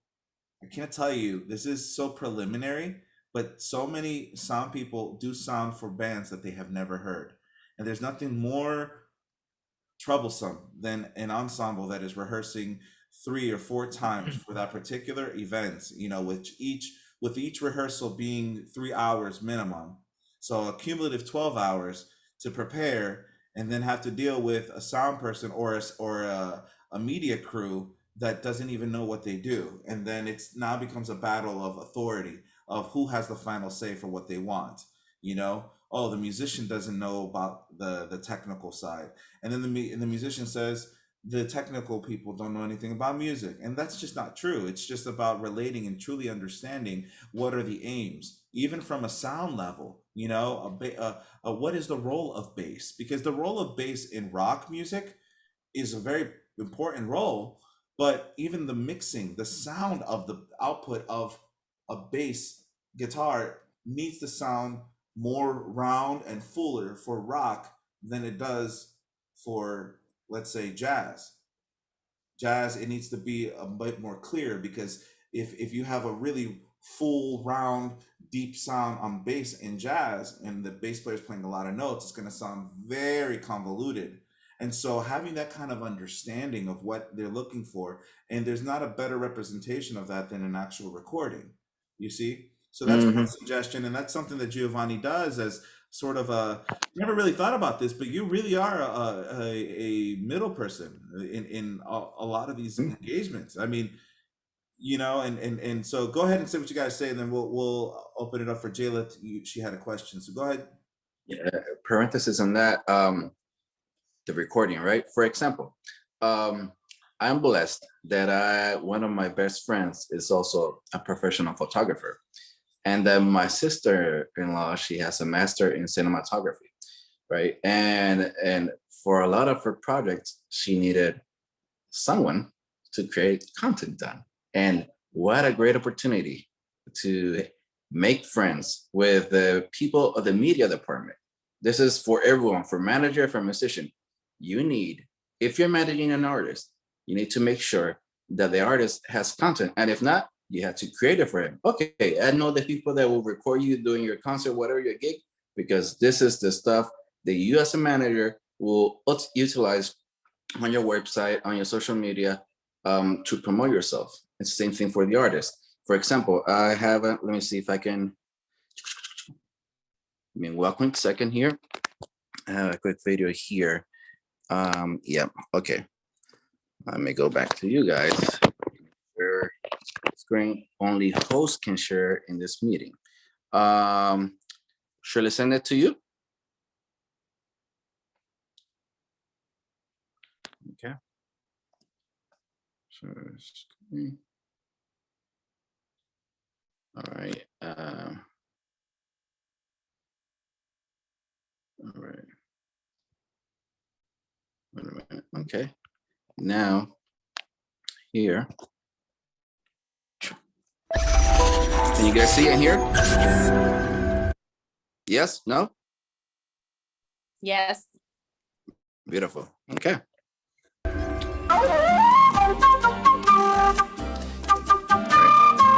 She needed a 4-minute video, right? We're not gonna go through it. So I said, okay, so this was her homework, but also this video has served me to promote the different styles with the logo and all that, right? Whatever, all that. Musical journey. Right.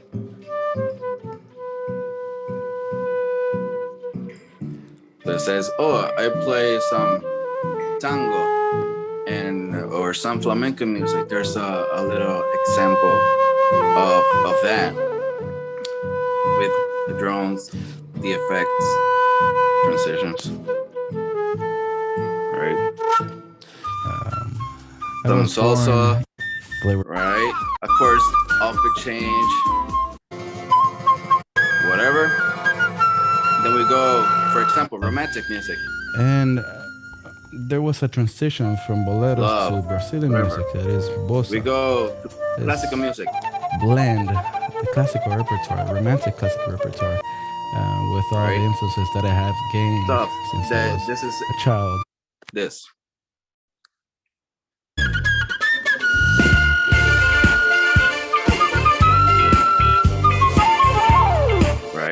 Right.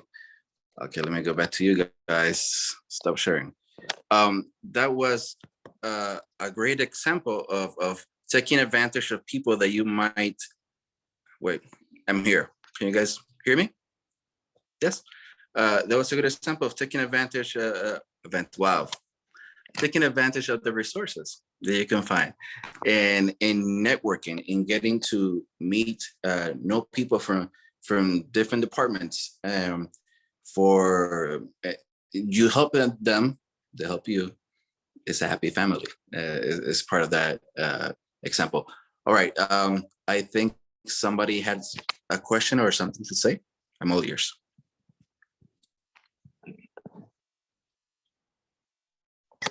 Jayla?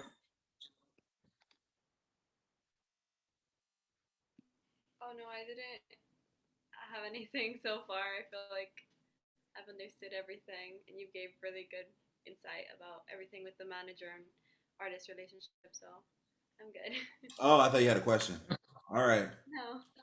Oh, all good. Well, yeah, I mean, one of the things that basically you're saying is, that's you need to have a high quality video production of that the event manager needs to be able to see, that the booking agent needs to be able to have at their disposal, that the manager can give to the booking agent or to a variety of people. And it's a 4-minute video production. And I'm only sad that you were kind of skipping through it, because you had this beautiful narration talking about your story as well, and, yes. And I almost want to hear it again without you. It kind of say, this is this style, that style, just kind of literally hear the journey, because it was so well produced. And but what you're saying is you have a 4-minute package. So if you get the attention of somebody for 5 minutes, right there, that's 4 minutes in which they can literally see and witness the versatility in which they can utilize your gift. And so it's a multi-purpose video production that you're able to scale in a variety of capacities.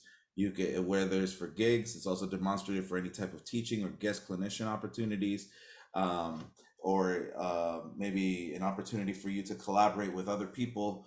And so that is basically answering that one overarching question, which is, how is it that contemporary musicians can even create an opportunity for themselves? Well, it really comes down to one of the recurring themes is just really understanding the importance of relating with media personnel, right? Because in the live setting, what you just talked about is communicating in a large or communicating it in, let's say, in a large hall with, you're about to perform, going there, making sure you give yourself an ample time to be able to converse with the media people that are going to be literally doing the production for you, even if they don't know you.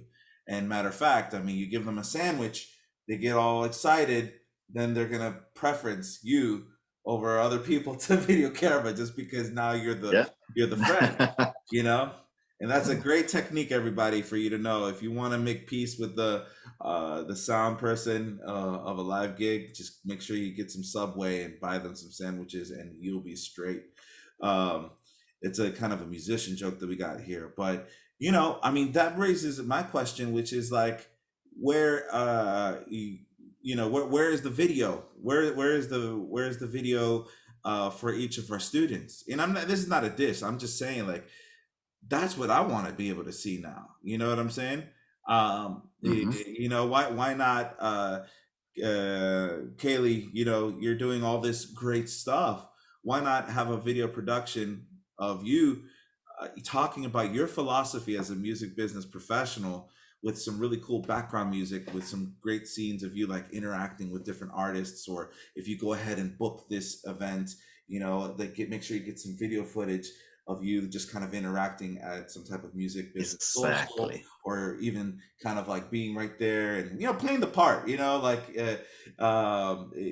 signing a contract or getting somebody to sign a contract. I mean, there might even need to be a little bit of like acting involved, but just to get the essence of it. I mean, imagine a great video like that, Kaylee, in which like you can accompany that with whatever application for a job, because then what happens is that people get to see you in action, right? And the living document of, well, that's what happens, is that your resume becomes a living document. And it is a living document in the sense that it's constantly improving and changing, but it's also living in terms of like, it makes it come to life when you have that media, right? And so it's one of those things where really interesting how music, the music industry, in order for it to thrive, it is dependent on other industries to collaborate. And get this, for so long, other industries have been dependent on the music industry.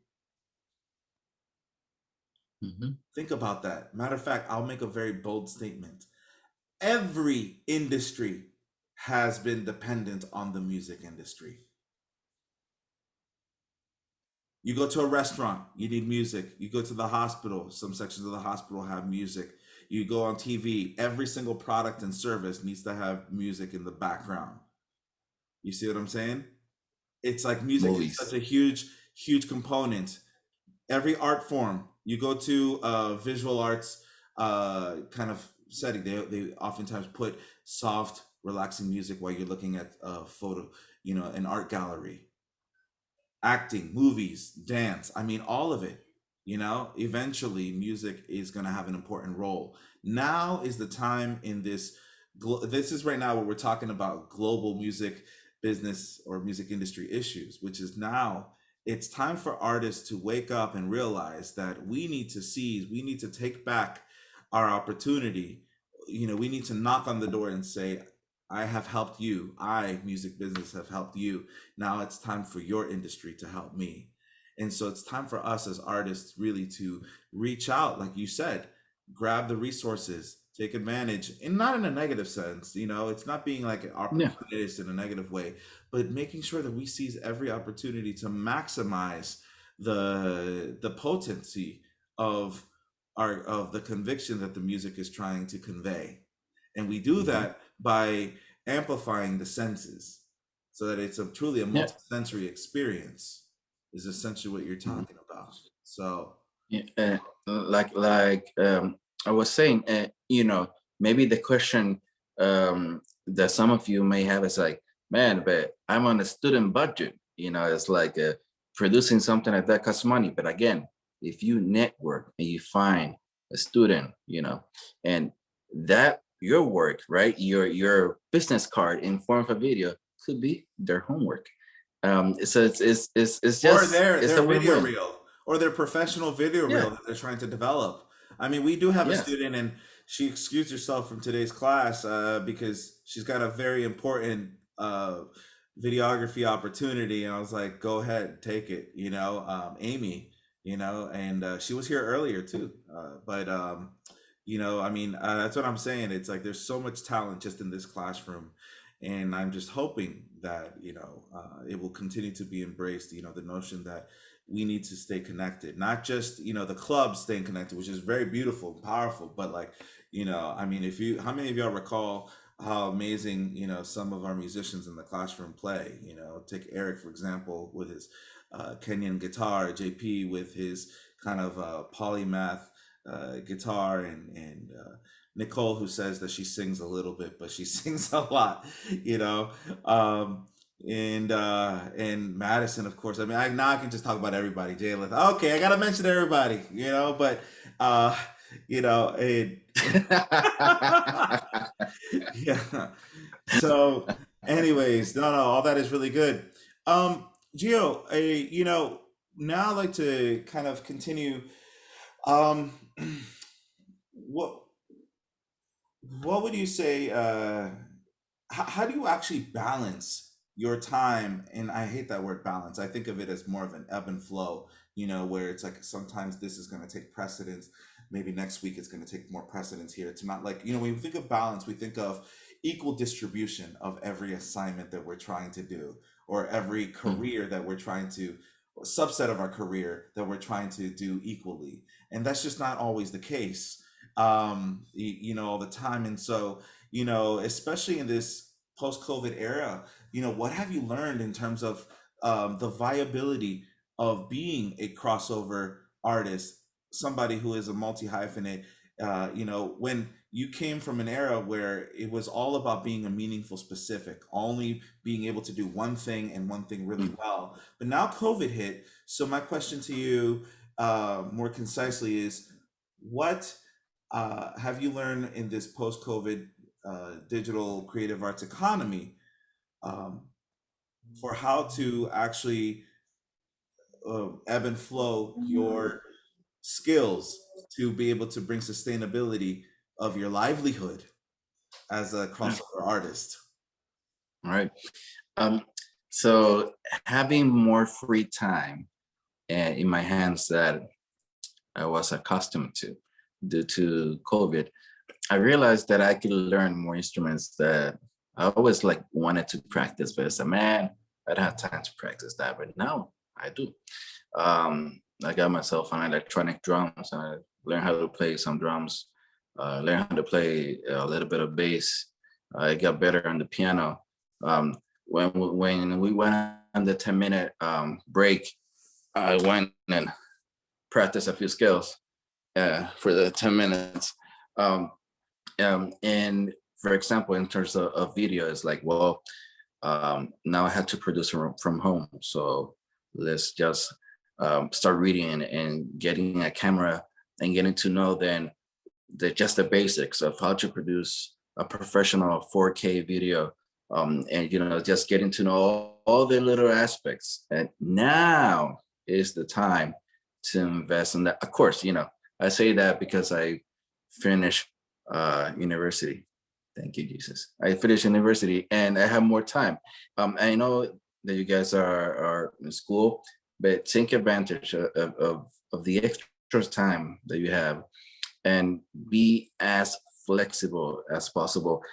Be jealous of your product. It's like, okay, I want to make sure that all the videos that I put on there have this quality that is like, I'm happy with it. Again, it all turns as like I'm repeating myself, but that's what I learned. It's like, well, now if somebody doesn't have time to record the drums, now I know a little bit of the drums, I'll just record myself, or I'll just add some basic bass or some percussion, and that even singing. You don't want to hear me sing, but even if I had to layer some harmonies just to send to people so they can record them professionally, do that. So this process has showed me that there's so much more that I could do that I didn't know, just because I didn't give myself a chance to explore it. And this connects to what Angela was saying earlier about opportunities. It's like sometimes opportunities are not there and you just have to create them.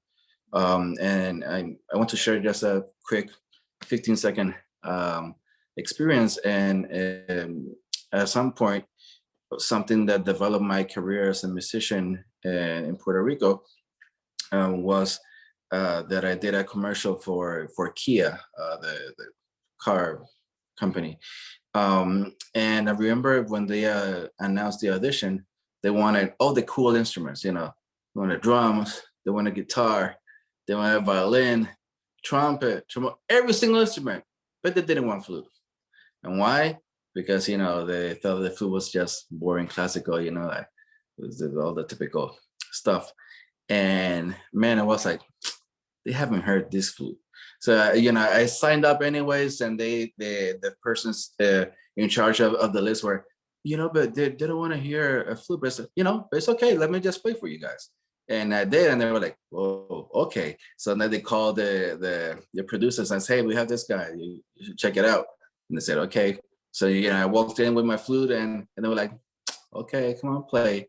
And when I played, they wanted flute. And if I had just said, "Well, they're not looking for flute," that just look for something else, I would have lost that opportunity. And that commercial, I didn't know how big it was going to be, but it was shown in all the music theaters, in all the movie theaters of Puerto Rico. Before the movies will start, they will play that in television, in the newspaper, everywhere. And suddenly I had gigs everywhere, interviews, whatever, just because I said, no, I believed in what I could bring to the table and said, trust me, you want to hear me. And is having the faith in you, in what you produce. Nobody can be you. Only you can be you. And you need to make sure that you know that. And that will open doors of opportunities for you.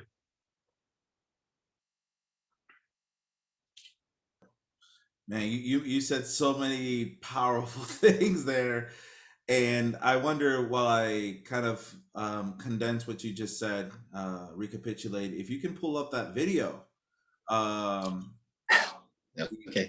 If it's there, I think that'd be great.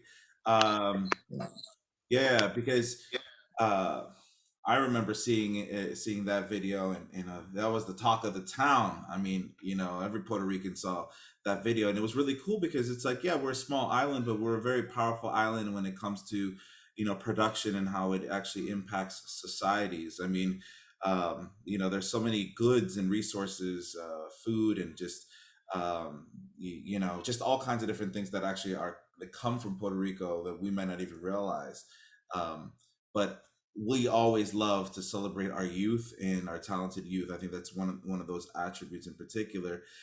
And this was a really cool moment because it was kind of like, yes, those are our musicians. And to even know this story, I didn't even know that story about how that Kia opportunity happened, but it's so true.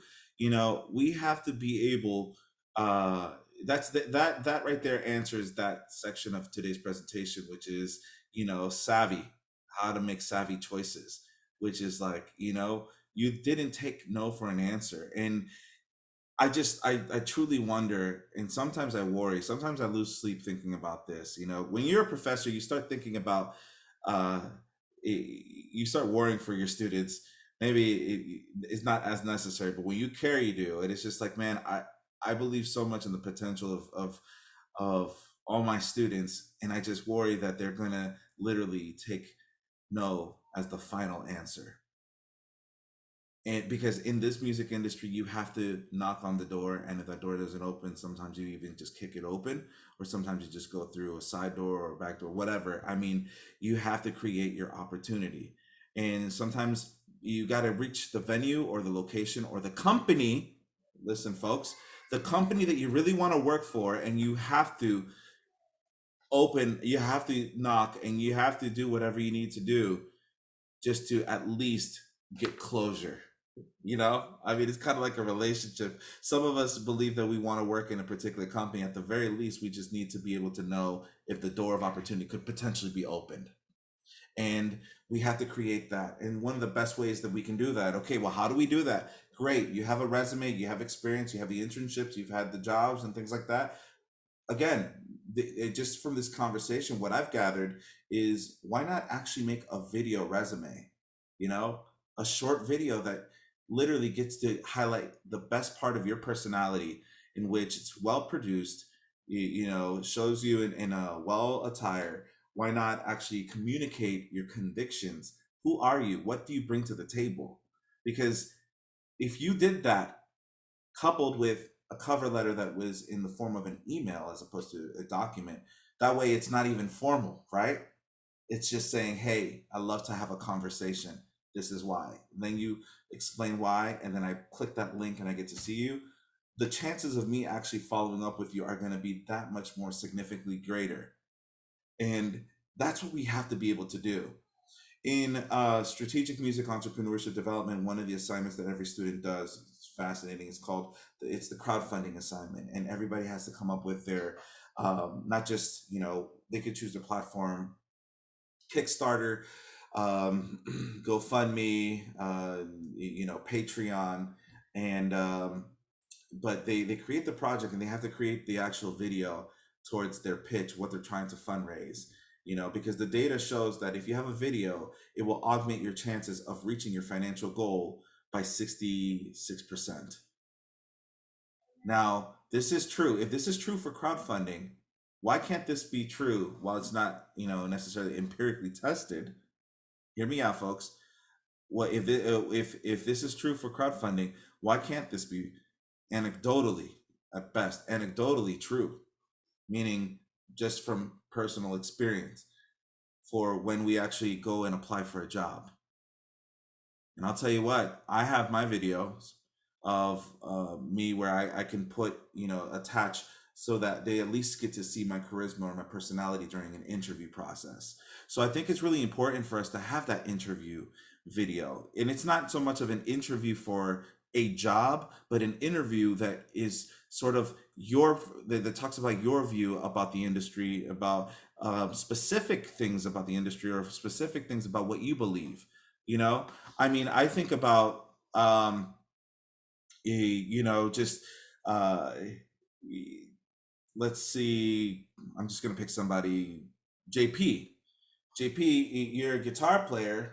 You know, why not have a video as opposed to a video talking about, you know, I'm so and so, I'm pursuing this degree and this is what I hope to get.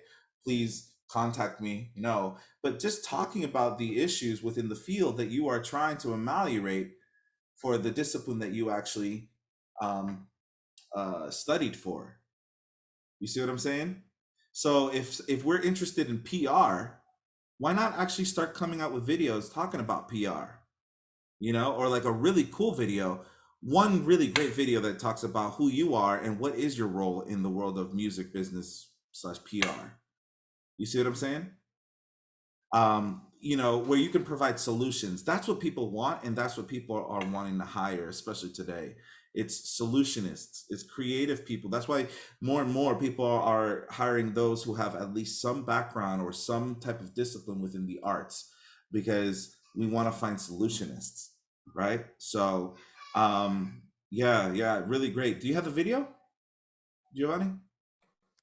Yes. What he's talking about is that he literally got asked to be a model for Kia playing his instrument, because there was a campaign for, you know, Puerto Rican talent being associated with excellence, and they wanted to adapt that to the video to associate the car Kia with excellence as well.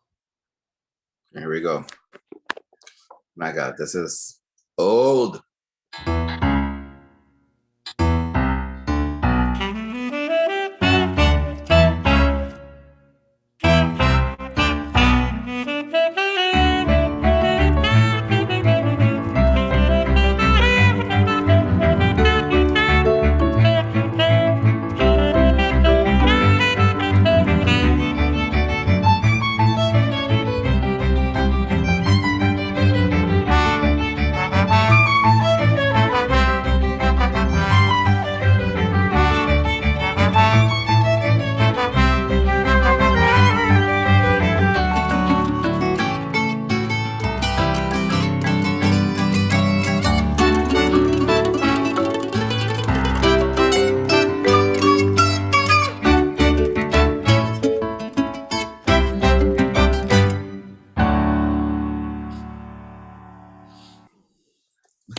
right? Yeah, I love that. I love how the commercial. I mean, this is true. This was a very short commercial that happened before for a period of time at the beginning before you actually go watch the trailers and all, and then the actual movie in a movie theater in Puerto Rico. You know, this became the popular commercial of an entire people group. Think about that. And it's also really cool because I mean, a lot of you took music business this particular class, and I think there are things that we've talked about that are more like within your vein, but it's also good to just get other global perspectives. In this particular case, we're talking about Puerto Rico, but yeah, and then you hear the elements of kind of Puerto Rican folkloric music, and then it's just like, this is great. What is this about? And then it just is Kia. Another example of how media and music really intersect. So yeah, Important thing, and this is for all of you, musicians and artists. The thing that sparked the necessity for me to say, no, you have to hear me, is that in this industry, you're gonna hear a lot of more no's than yeses. And being, I want to say, the black sheep of the herd, I was the only flute player that didn't play only classical. I played jazz, and it's funny because when you're different from the rest of the people notice you and they criticize. And for the classical, I wasn't a good enough classical because I played jazz. And for the jazz people, I wasn't good enough of a jazz musician because I played classical. So, it's like you don't belong anywhere, right? And that served to me as fuel to say, I can get this because I'm different, I'm unique. And don't let those criticisms that you're gonna hear a lot of times just get the best of you. Just focus again, believe in your product, in what you are, in who you are, and use that as fuel. Use those, a lot of negativeness that you'll sadly you'll find, and that will propel you forward. And trust me, it's going to be a beautiful thing. Powerful words. Yeah, it's really amazing because I mean, so many of us right here, we're doing a lot of different things, just a lot of different things, and it's okay to do it all. So it kind of leads me to this final question within your presentation about, we talked about how to scale a multi-hyphenate career in a media-saturated digital macrocosm, which that's what we talked about. And we talked about making savvy choices. I'm almost going backwards, right? So now the first part of your presentation, overcoming career challenges. And so one of the biggest challenges that you have overcome, and I think this is very important for everybody, is, especially for those who are not sure which direction to go. That in itself is a career challenge. It's not just booking a gig or trying to land the career, that one wants to land.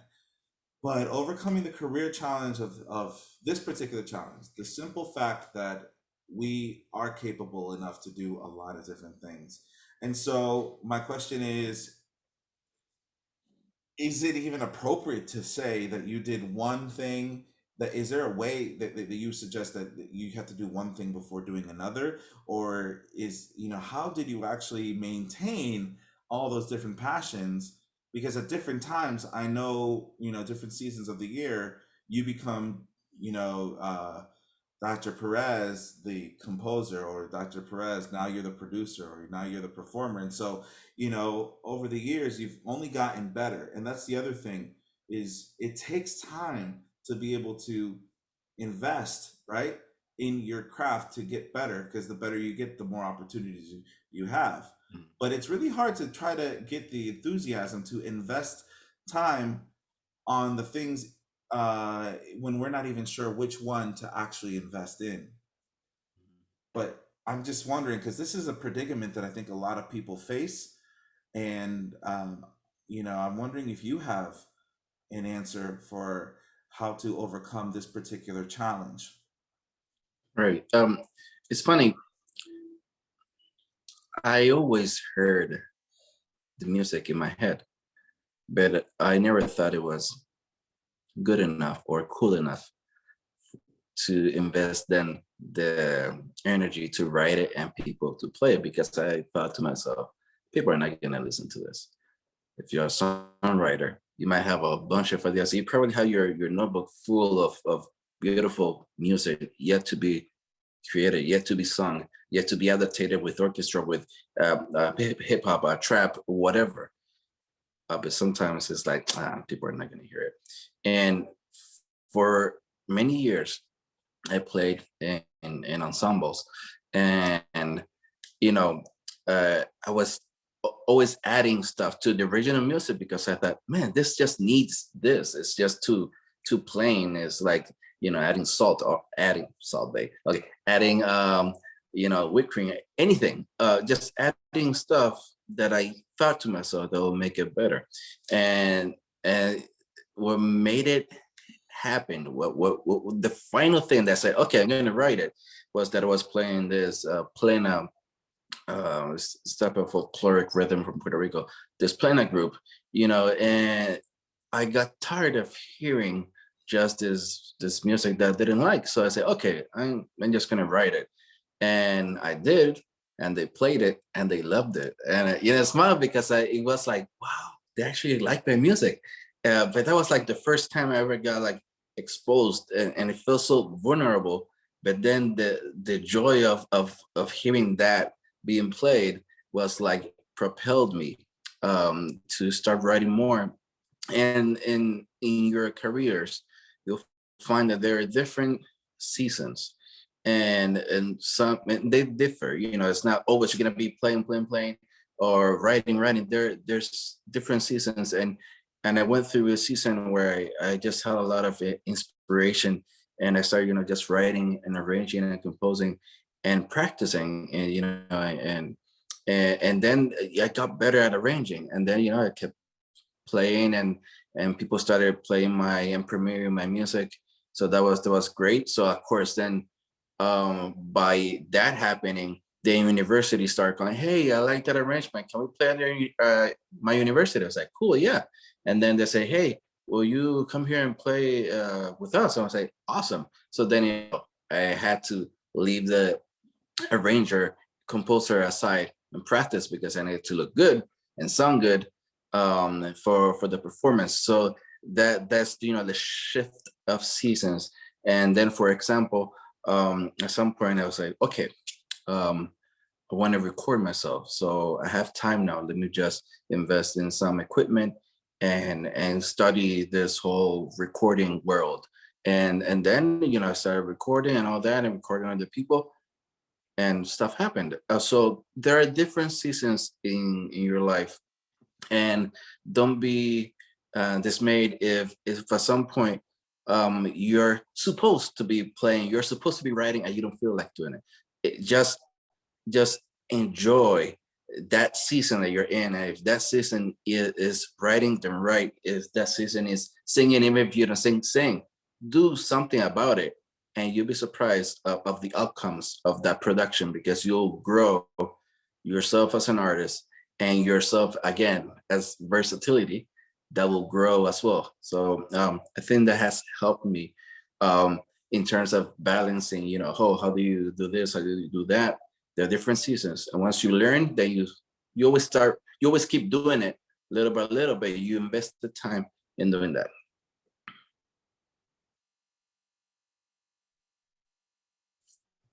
All right, great. Awesome. So I like to open it up to people this time. Do you have any questions to Dr. Perez?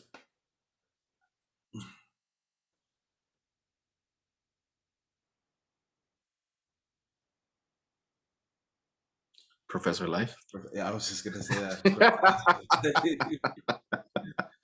Just because his music or avenue in the industry might not necessarily relate, or even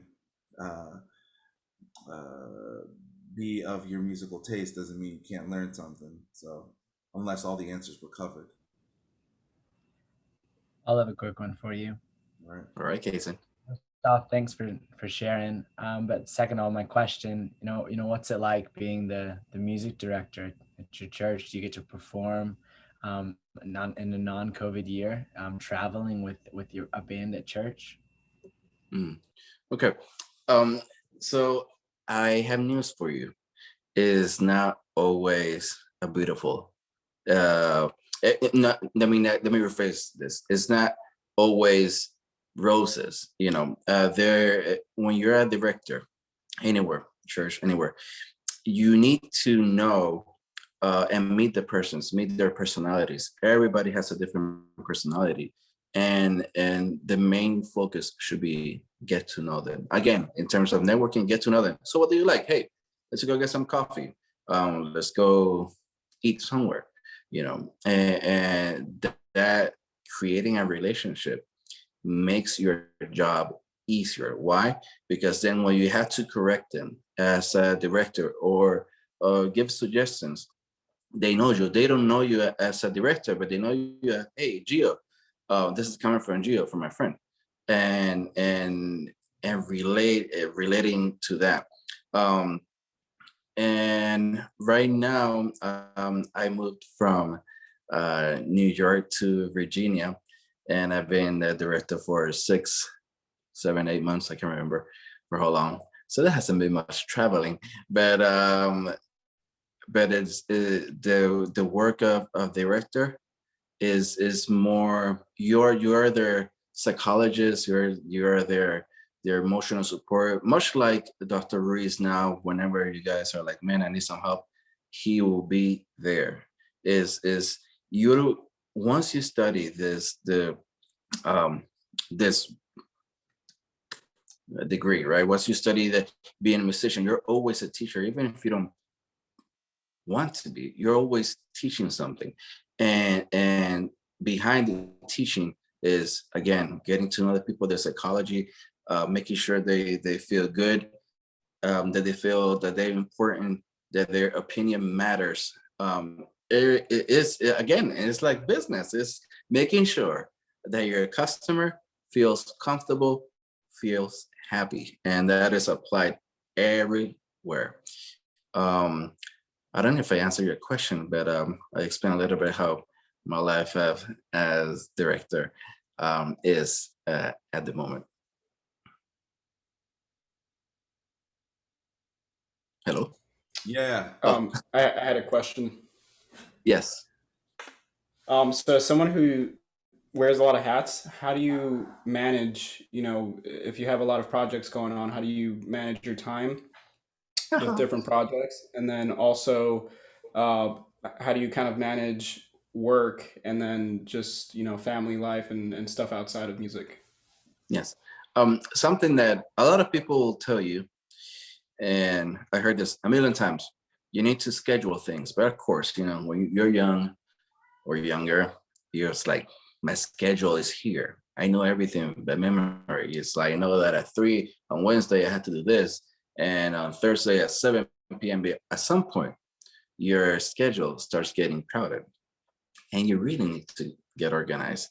And for example, before this meeting, I had an interview that has scheduled as well at 3 p.m. For this upcoming album that I was part of. And it's just a matter of that. For example, tomorrow I have a meeting at 4 p.m. with a producer from Massachusetts, where I am creating the strings arrangement and also a track for an album that they're going to start recording on May 1st with some people from Berkeley. And it's a matter of, okay, knowing what I have and when, and just organizing. And sometimes it's like, man, I haven't had time to write the strings, for example. So today after the meeting, I'm just gonna go there in the computer and just make it happen. And keeping tabs of the things that you had to do keeps you keeps you organize keeps you on top of things. And for example, next week I have to give on Wednesday at 4 p.m. I have to give a classical concert in this university. So okay, I need to make sure that I warm up and practice my repertoire every day, or mostly every day, just to prepare for that. So there's slots of time. And something really, really important.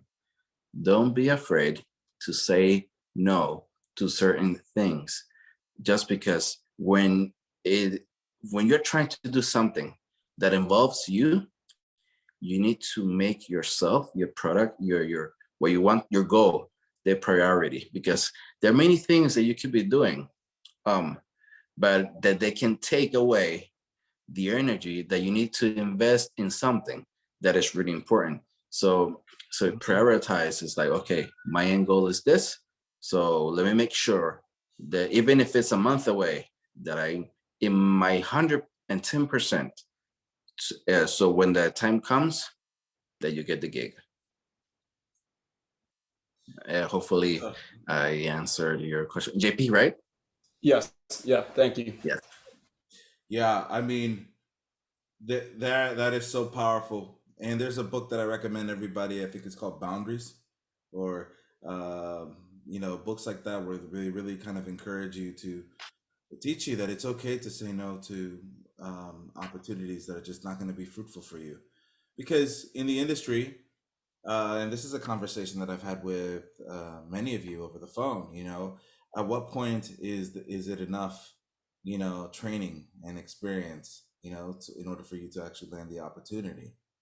I mean, I have my answers, but you need to be able to develop your answer and not go with the answer of other people and what they think. You really need to have a standard for yourself.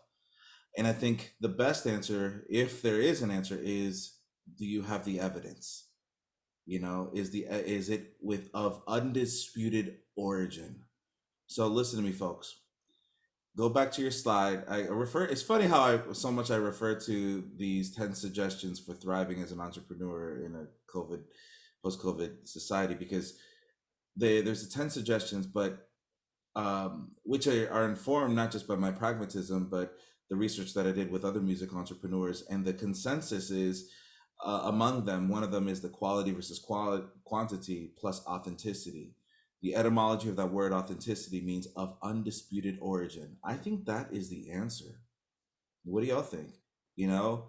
Is it undisputed that you actually have the experience?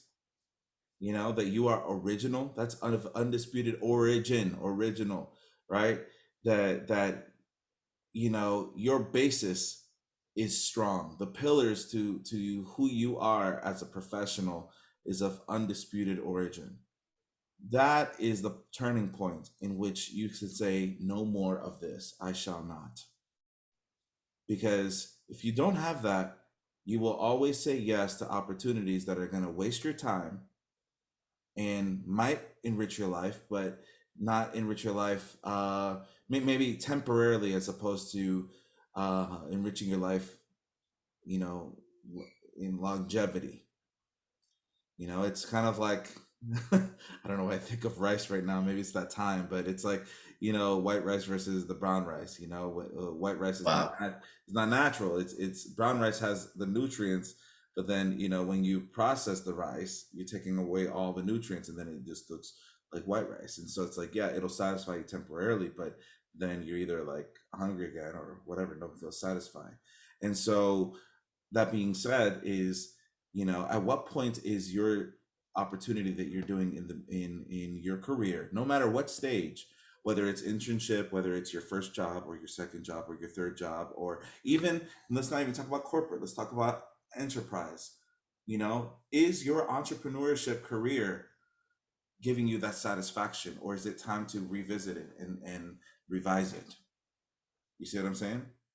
So that's very important, folks. I can't stress that enough, because there have been seasons where, it took 5 of my years, from 2013 through 2018. I balanced a career as a local DJ. right? So we talk about making sure that we have local, state, regional, national, international impact and trying to, scale it at all levels. Not that international is the most important, but it's important just as local impact. So for me, I understood that for a season of my life, the way I wanted to create local impact was to provide DJ services for special life events, sweet 16s, quinceañeras, weddings, corporate events, celebration parties at more affordable rates. And I also wanted to stand from the pack of competition because I knew that in addition to coming up with a playlist, I can also MC really well. I would also make sure that I invest time with the personnel, let's say, the bride and the groom, and I would invest and really get to know what is the mission, much like an event planner, but the music side. In addition to that, make sure that, I'm a multi-instrumentalist, so let me actually create a cocktail hour. And for this package, rather than just having the playlist person, you get this and then some.